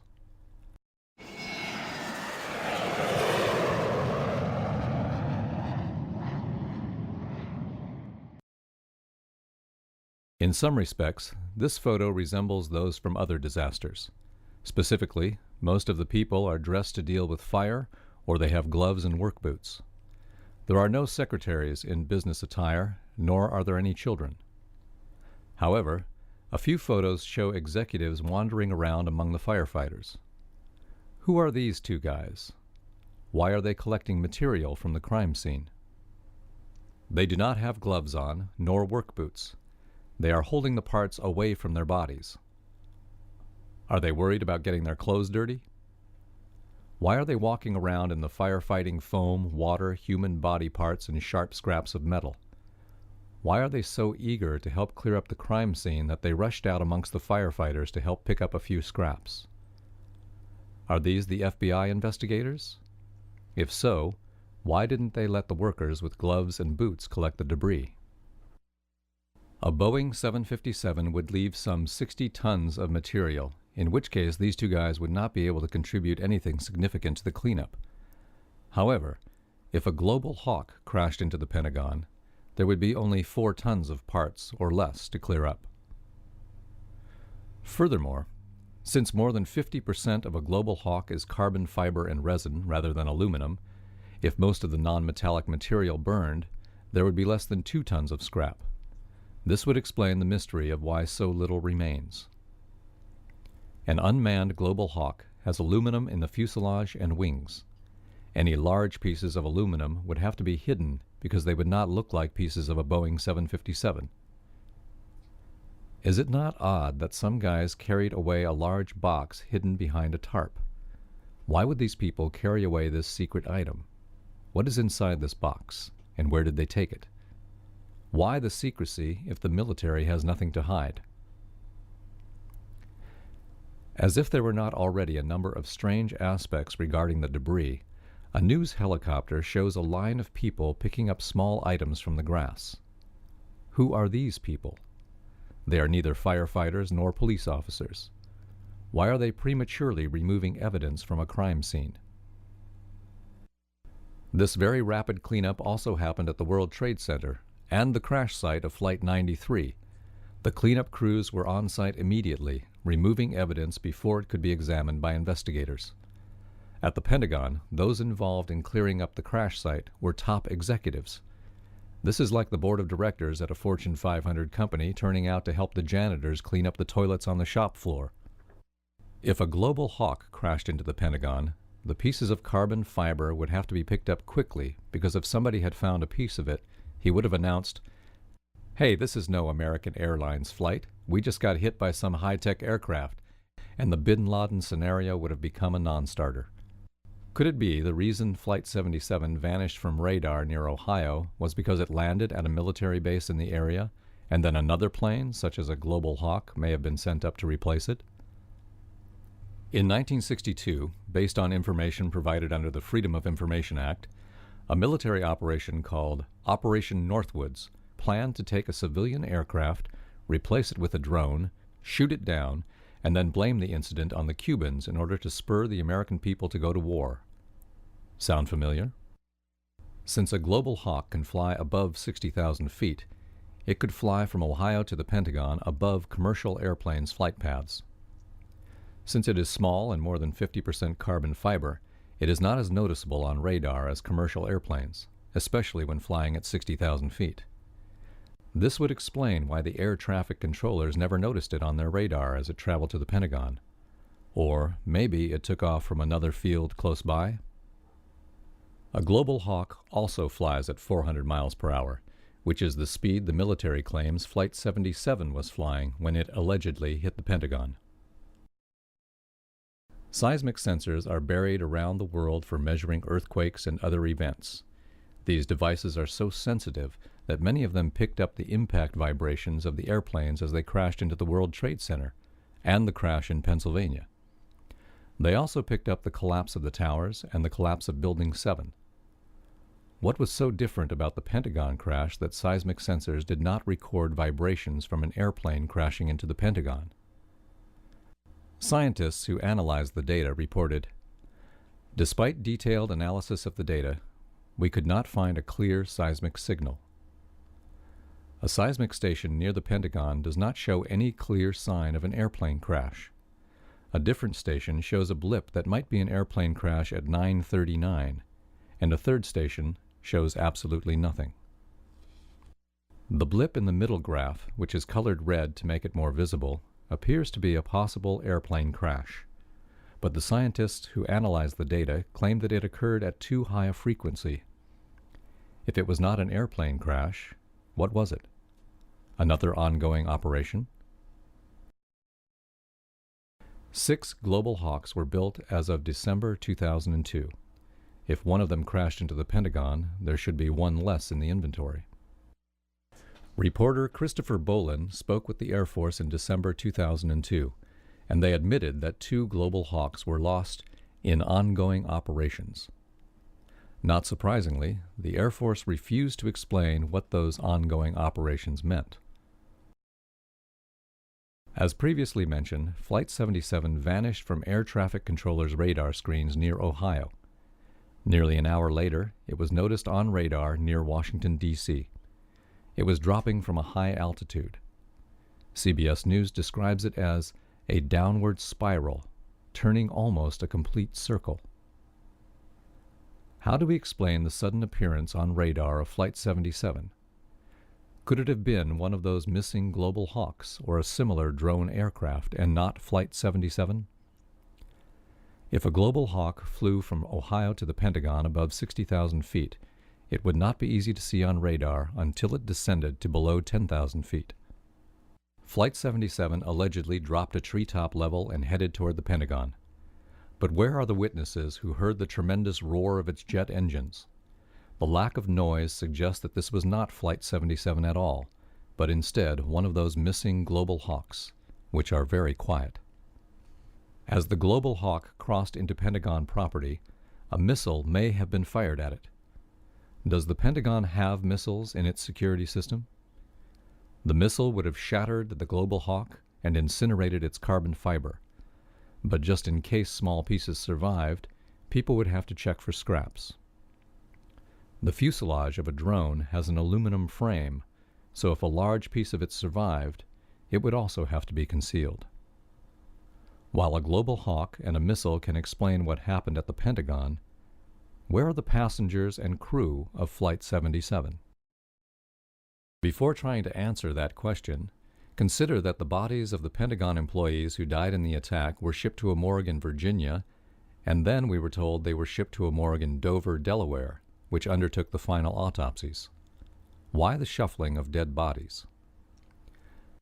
Next, consider that dental records, DNA analysis, and other methods were used at Dover, Delaware to identify the body parts, and the investigators claim to have identified body parts of the passengers of Flight 77.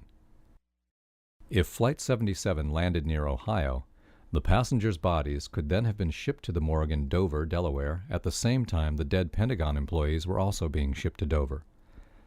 The people in Dover would never realize that the bodies were coming from different locations. Building number 7 at the World Trade Center was a 47-story building with a steel frame. No airplane crashed into it, nor did the towers fall onto it. However, this building disintegrated on September 11th. This satellite image shows the World Trade Center about a year before the attack.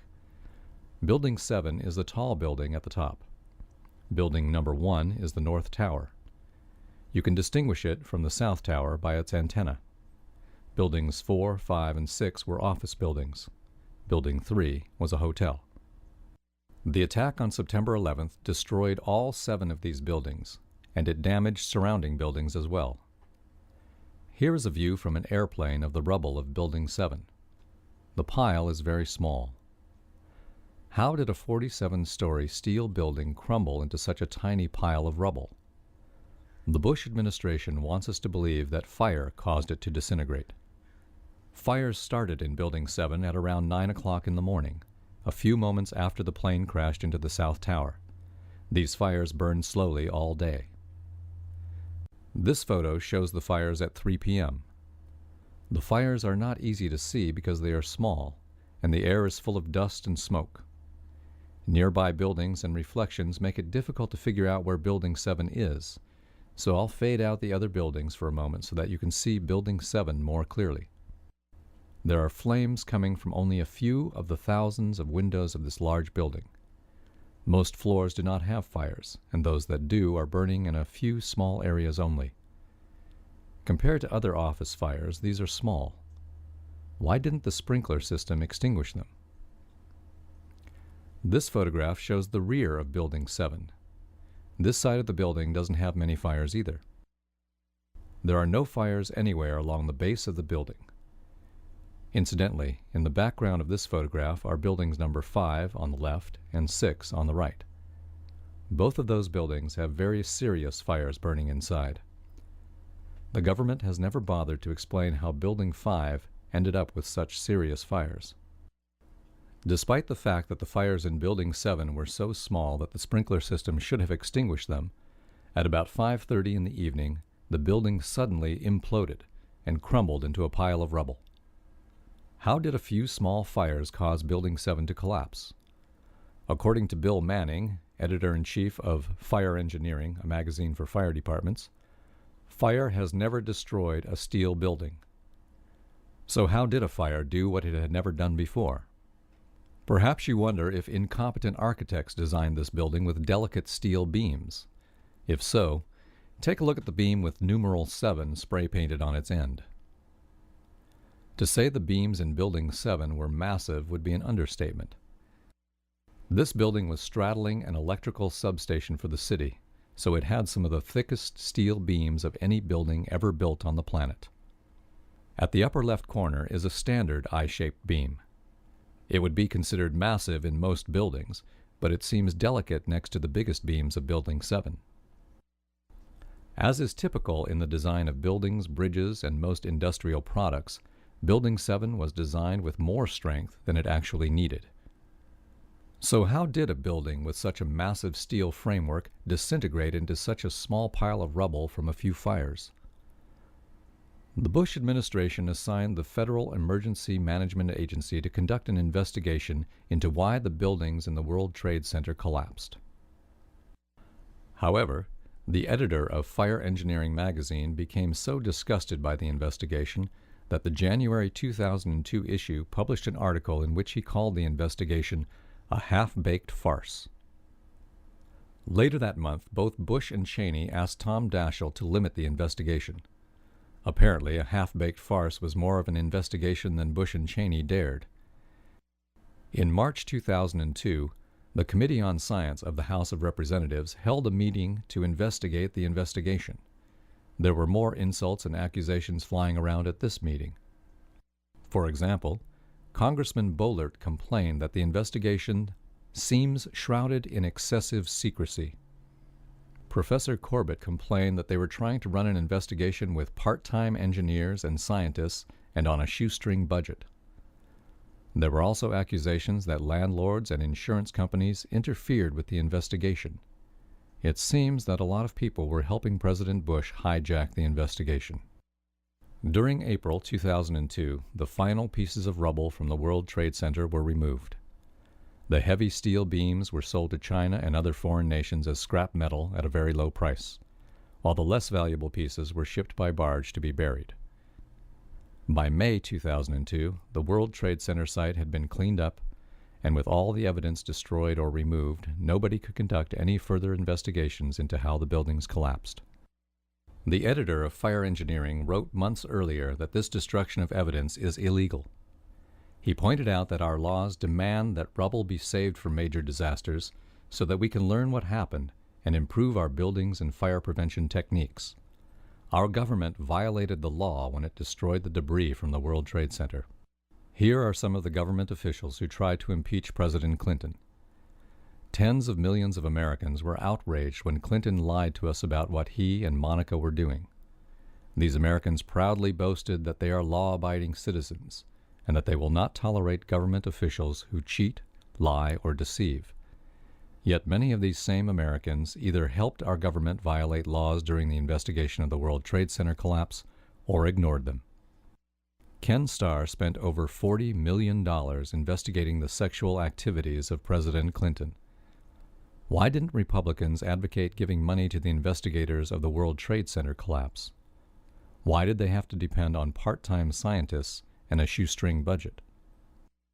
In May 2002, FEMA released their report on the collapse of the buildings. Not surprisingly, the report does not explain anything. For example, rather than reveal their story as to how the fires caused Building 7 to collapse, the FEMA report states the following. The specifics of the fires in Building 7 and how they caused the building to collapse remain unknown at this time. Branches of our government spent 7 months investigating the collapse of the World Trade Center buildings, and at the end, they announced that they have no idea what happened to Building 7. If FEMA was a private company, we would demand our money back. Since it is a government agency, their worthless report is evidence that they are involved in covering up a scam. FEMA claims they cannot understand how Building 7 collapsed, but perhaps you and I can figure it out by watching this video. This video is poor quality. It was recorded from the network television news. As with the security video that shows Flight 77 crashing into the Pentagon, no one has come forth as of yet to provide good quality video of Building 7 as it collapses. At the top of Building 7 is a rectangular penthouse that contains air conditioning and other equipment. If you recall, the fires were on the lower floors, not near the roof. Why then would the penthouse be the first part of the building to collapse? How could the fires cause damage to the penthouse without damaging all the floors in between?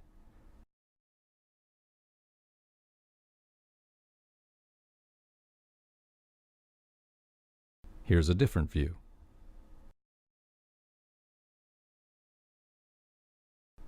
And another view.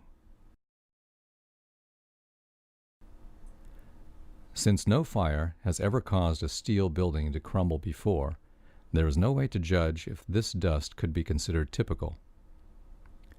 The person who took this next video decided to point his camera at Building 7 at just the right moment.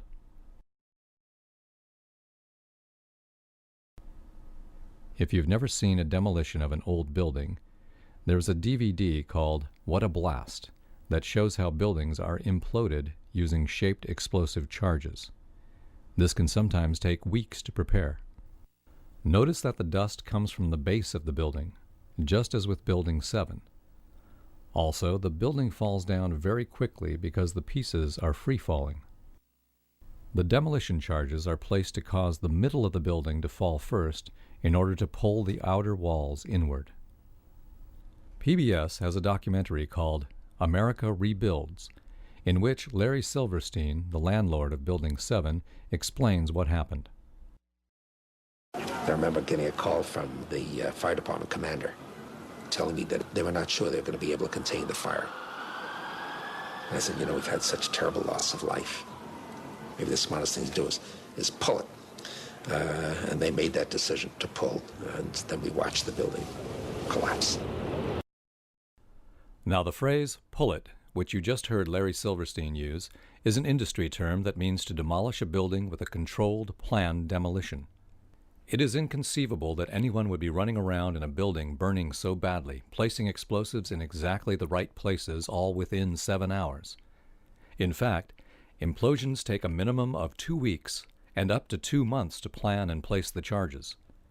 Even stranger is the fact that the Fire Department of New York does not even train their personnel to do controlled demolitions. They are only done by highly skilled, experienced specialists who plan and test far ahead. Now that you've seen how the building collapsed, obviously these minor fires were not responsible.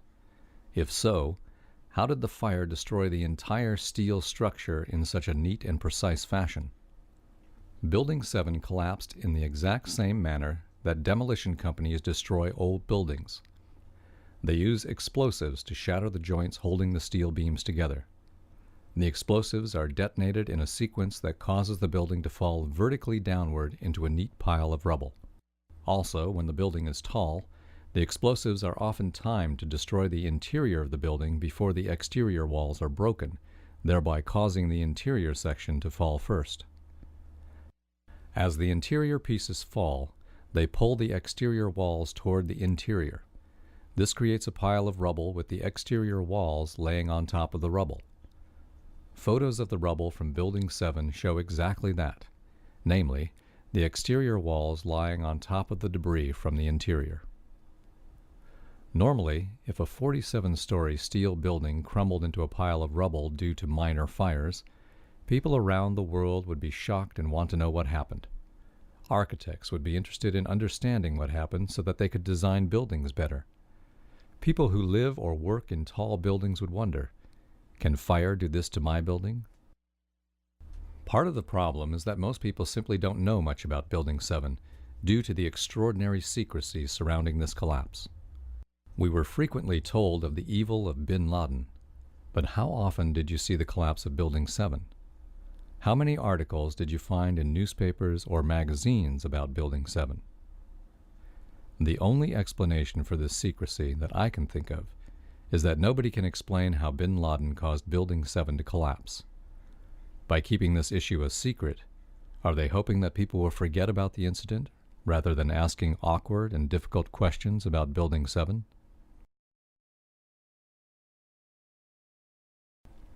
Why the secrecy about Building 7? One possible reason for the secrecy about Building 7 is that it may have been the control center for demolishing the World Trade Center. The 23rd floor of this building was given $15 million worth of renovations to fabricate an emergency command center for Mayor Giuliani. For example, it was given bullet and bomb-resistant windows. There's nothing strange about adding reinforcements to a government office to protect them from attack. In fact, many retail businesses have bullet-resistant windows.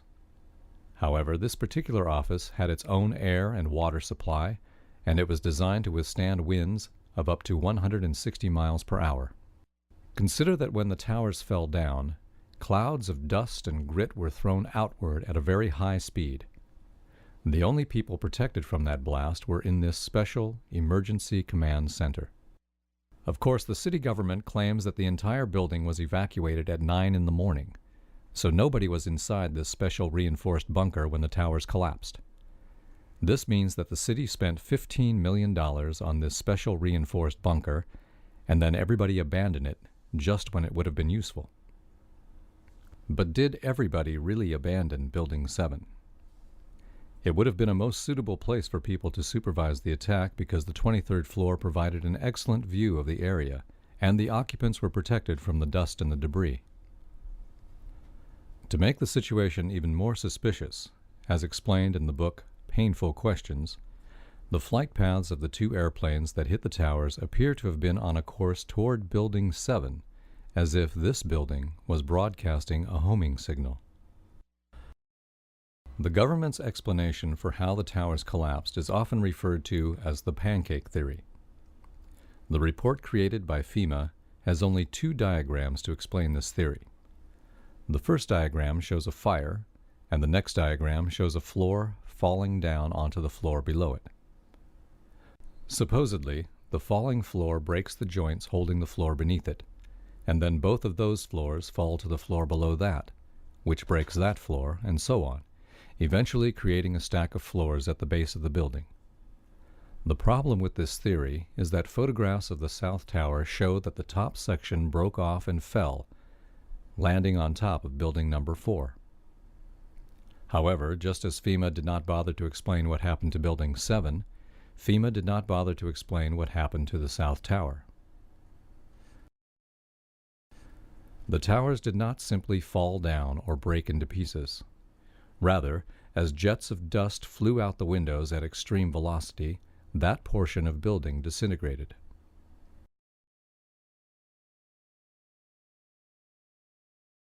Of feet. Some reached the shores of New Jersey.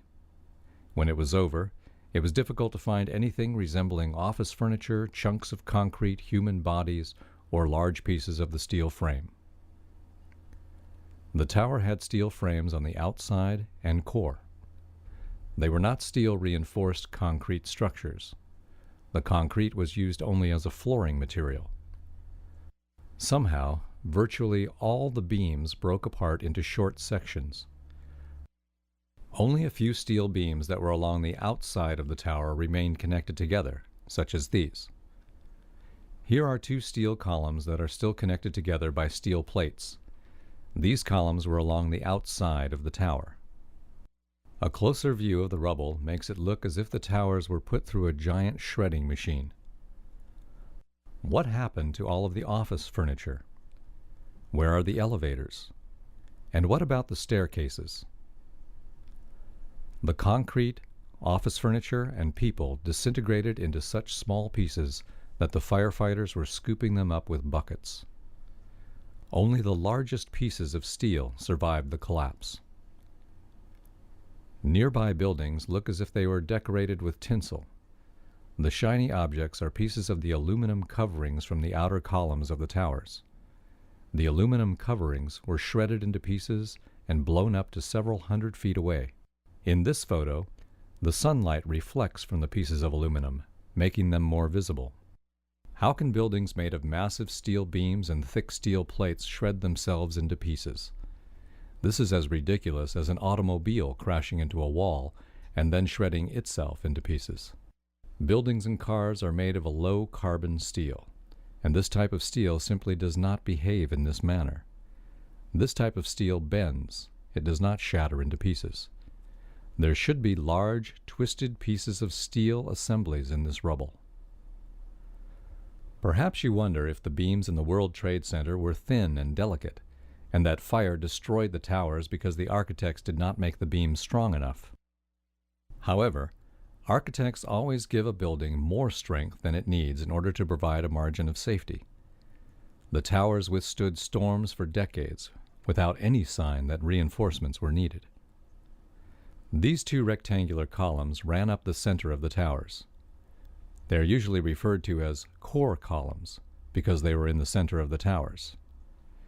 Each tower had 47 of these core columns. The thickness of the walls in these columns varied from 4 inches thick at the ground to about 1/4 inch at the very top of the tower. The columns in this photo are about 2 inches thick, so they were somewhere near the middle of the tower. This photo shows both a rectangular core column and some square exterior columns. There were 236 of these square columns running up the exterior of each tower.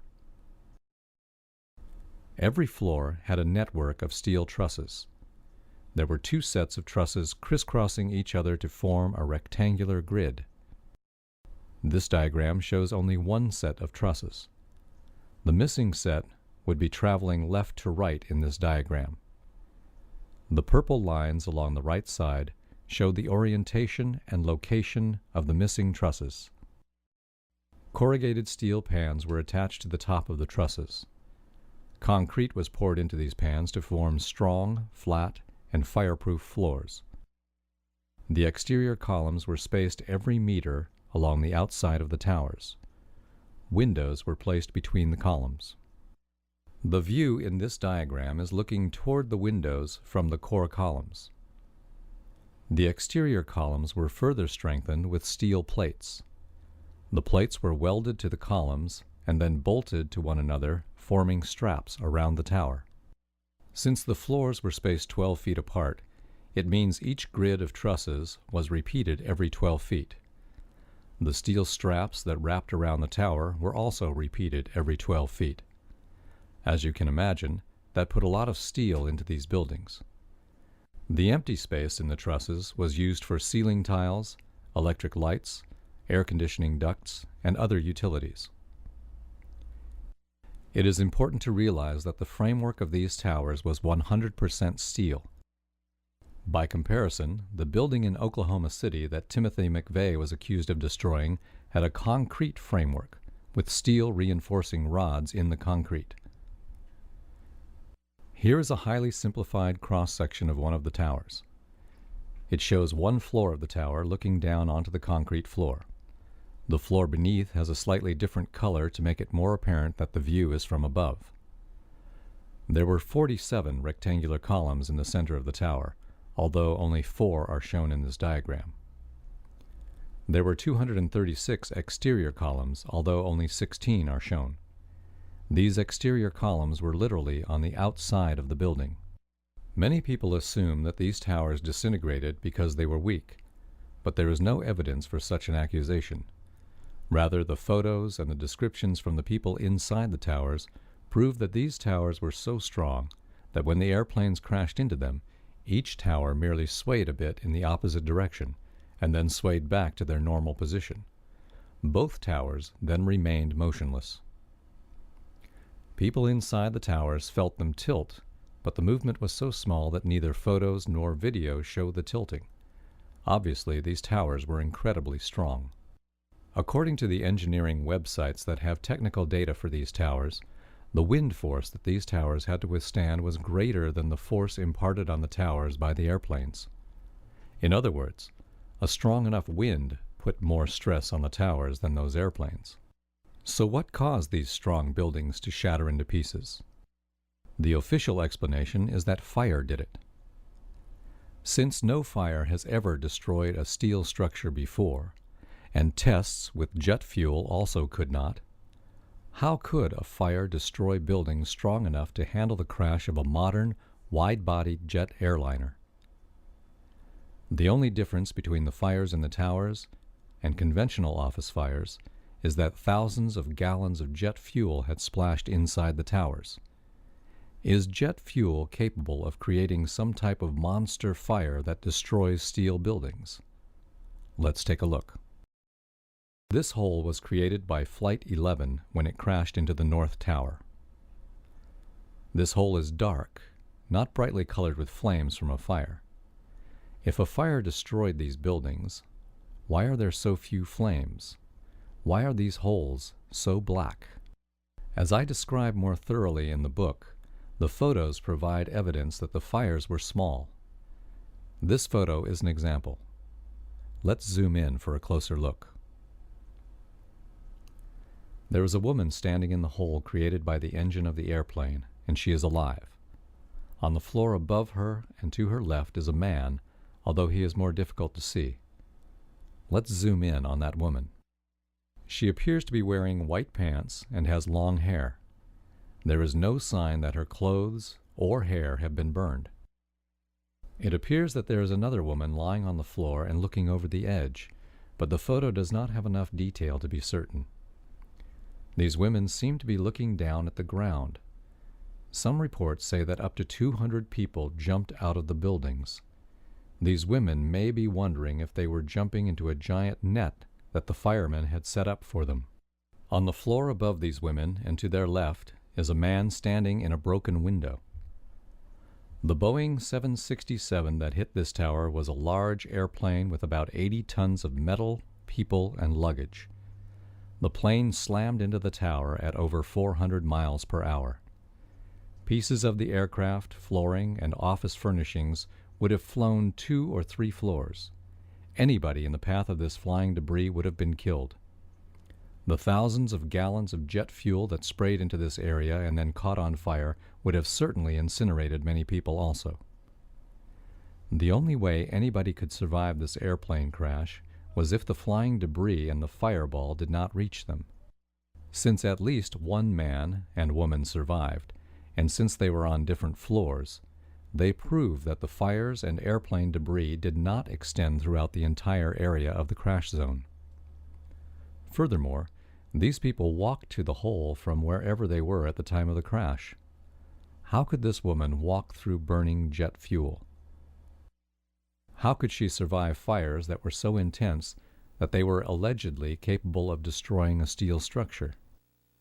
To put that another way, how could a fire destroy a massive steel structure if it was not capable of destroying human life? Obviously, some areas were not soaked with jet fuel, and as we stated before, the fires were not everywhere. This would explain why the holes were so devoid of flames.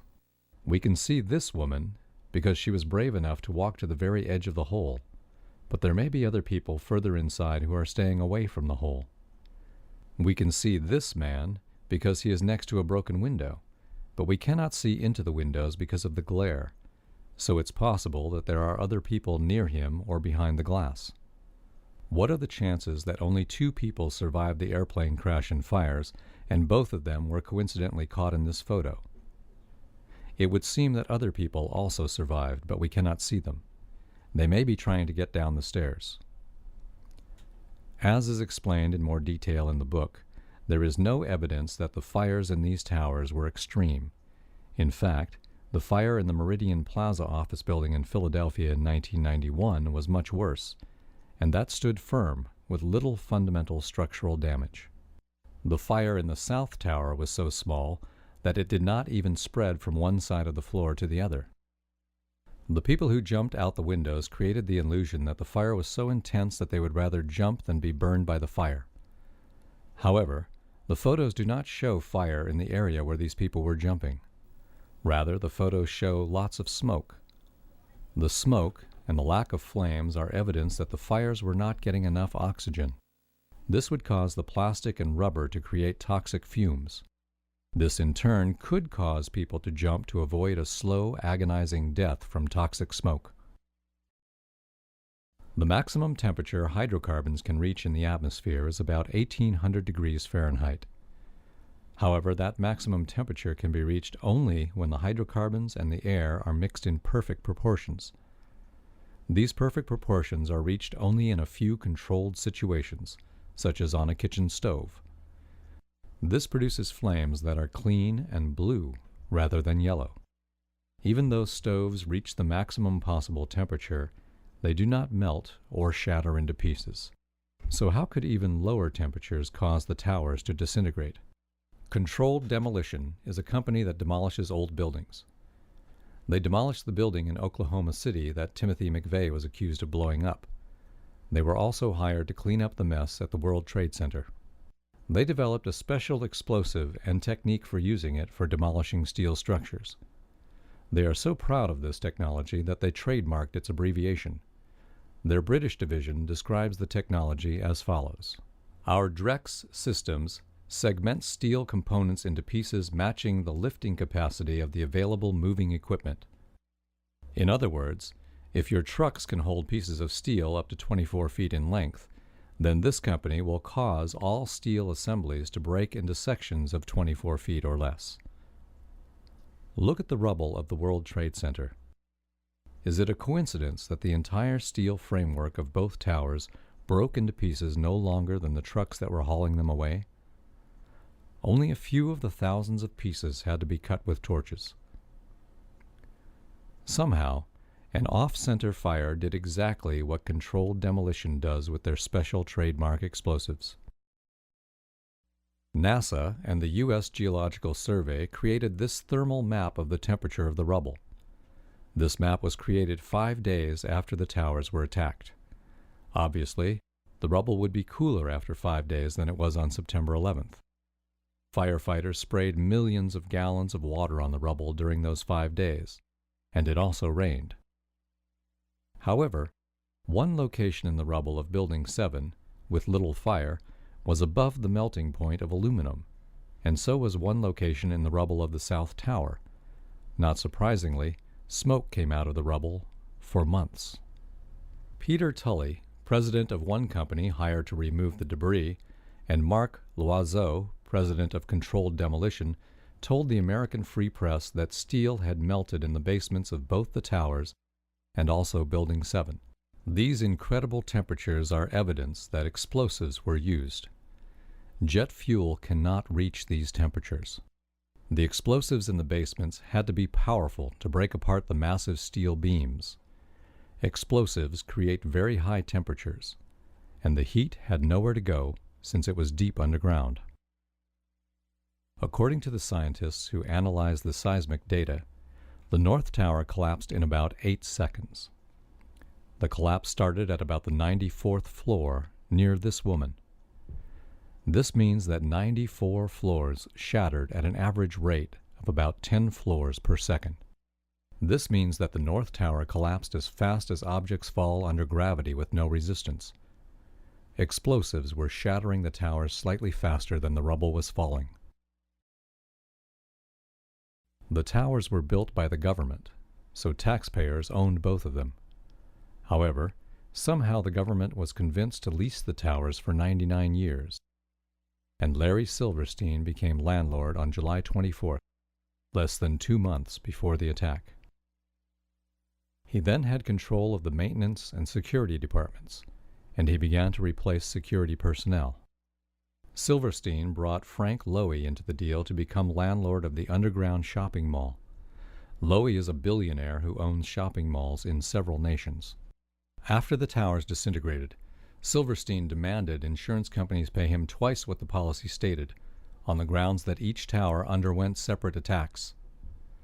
What a coincidence that after these guys got control of the World Trade Center, Osama bin Laden decided to destroy the entire complex.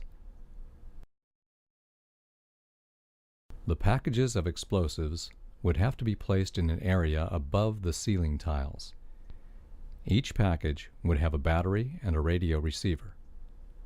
A computer would be able to detonate the explosives in any sequence by sending the appropriate signals to the packages. To summarize, the 9/11 Commission ignored the following facts. Building 7 at the World Trade Center was never hit by an airplane and had no significant fire. It was 47 floors tall, constructed of steel, and a different design than the Twin Towers. Yet it fell straight down into a pile of rubble at 5:30 p.m., just like a controlled demolition.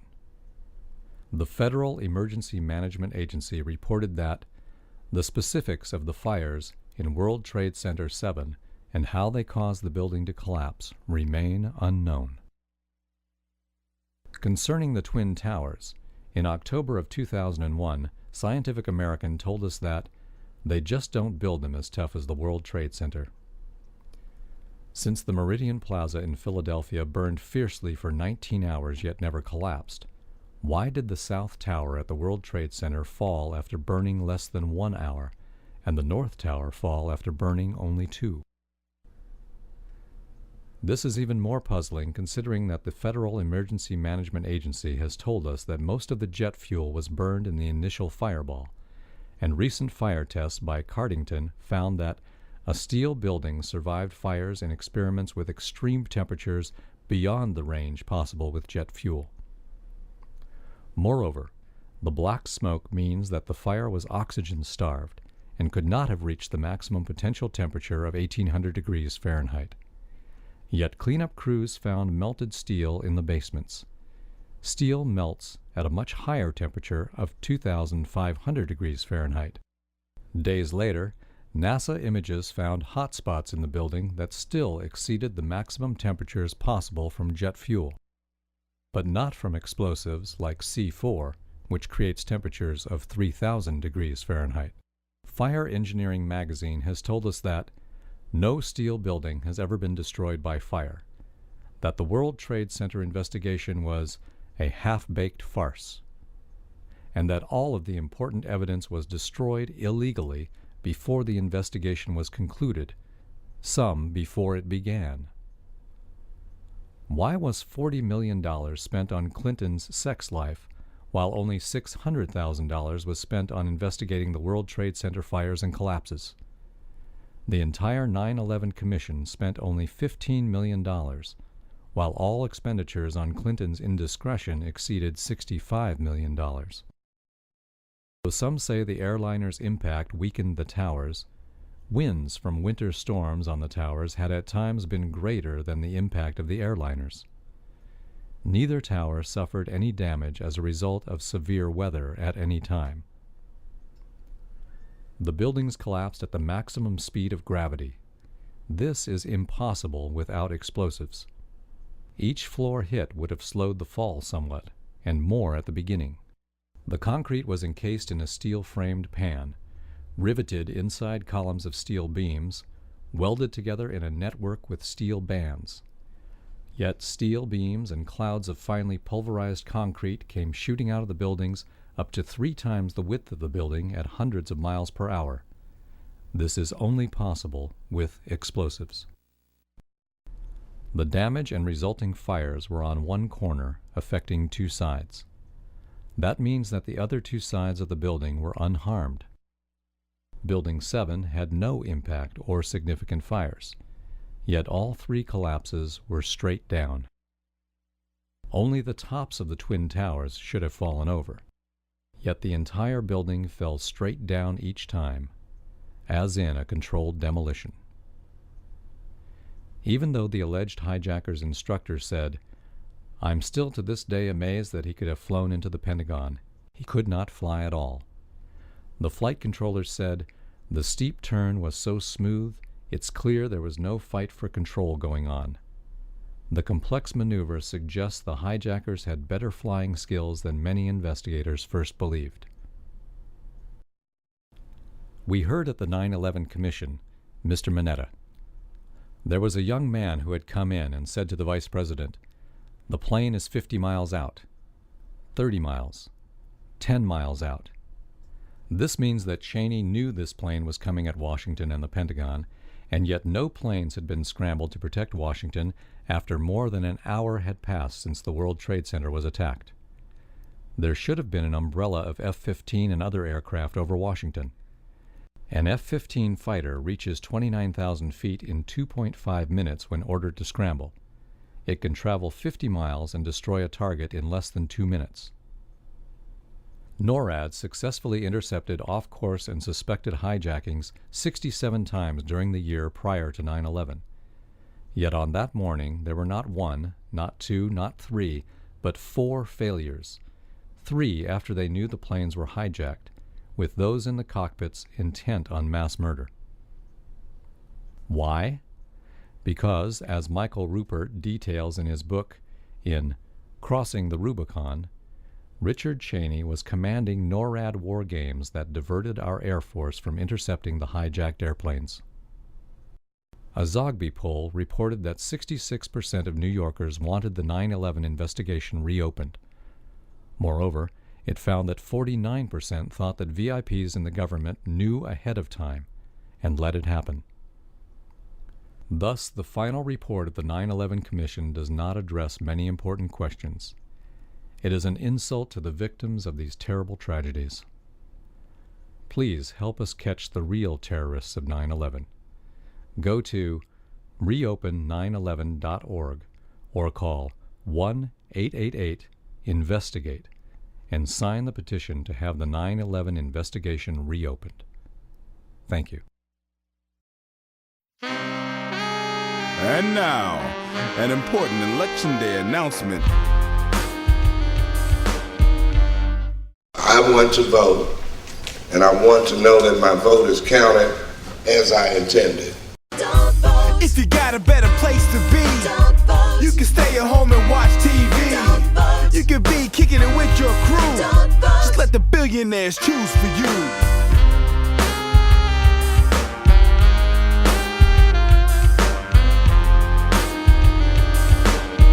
It's this Byzantine scheme to screw up the way Americans cast their votes by having robots do it instead of people with pieces of paper. The old-fashioned way, 227 years of democracy, is about to change in this election. That's fairly interesting. Boop, boop, you punch in there and they say, "This is how you voted, right?" And you say, "Right." And then it, whoop, where does that go? It's faith-based voting. I think if most people understood that their vote is in jeopardy, they'd be angry as can be. Because we have this new system of black box voting. There's a lot of fear, a lot of discussion about monkey business with hackers. Round and round and round she goes. Where she stops, only the House knows. If you go to one of these machines and vote for candidate A, and the vote gets changed to a vote for candidate B, you will never know. It's almost like, how dangerous is the neighborhood? Can we get through November and not get mugged? Well, that's the million-dollar question. We've noticed repeated instances where the number of people who sign in to vote do not square with the number of votes actually cast. You hit the button for candidate A and candidate B is registered. There is no way to be certain that it was accurate. The voters, even though they had some lines to stand in, really weren't terribly upset about it. I mean, 6 hours in line. Going on 6 hours right now. This is ridiculous. Hey, we've been here since 12 o'clock, baby. Let me in the door. I am voting today. Just a push of a button, just a touch of a screen. Welcome to the future. Come try our voting machine. Electronic voting machine.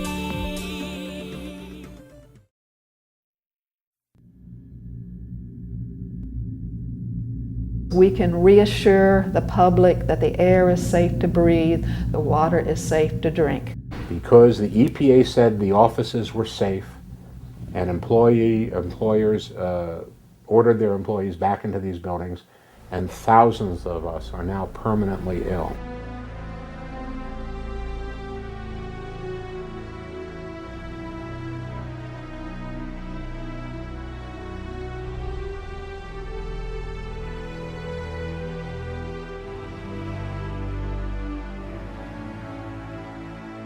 I headlined at Radio City Music Hall with the Rockettes dancing behind me. I sang everywhere there was to sing a song, but I can't sing now because every time I try to sing now, I choke.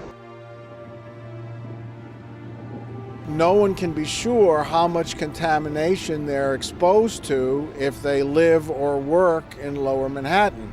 The World Trade Center contained about 50,000 computers, each of which was made with at least 4 pounds of lead. So that's 200,000 pounds of lead that was pulverized, some of it to such small particles that EPA didn't measure them. Calcium sulfate, it's wallboard basically, and when you crush that to a fine powder and you distribute that through the environment and people breathe it, it's a pH of somewhere between 9 and 12 they measured, and that's really very much like inhaling Drano. New York City directly lied about the test results for asbestos in air. When they finally released them, they doctored the results. They changed high hazardous levels to 0 when they finally released them. In fact, the air was hazardous for many, many months, and all those tons of hazardous material were lodged in people's homes, in their offices, where in many cases they still are today. I think the major failure by the U.S. government after 9/11 was its failure to act as a government should be, and that is to inform and to protect. Osama bin Laden couldn't have found a better collaborator than George W. Bush. Effectively, our own government has extended and exacerbated the disaster of 9/11.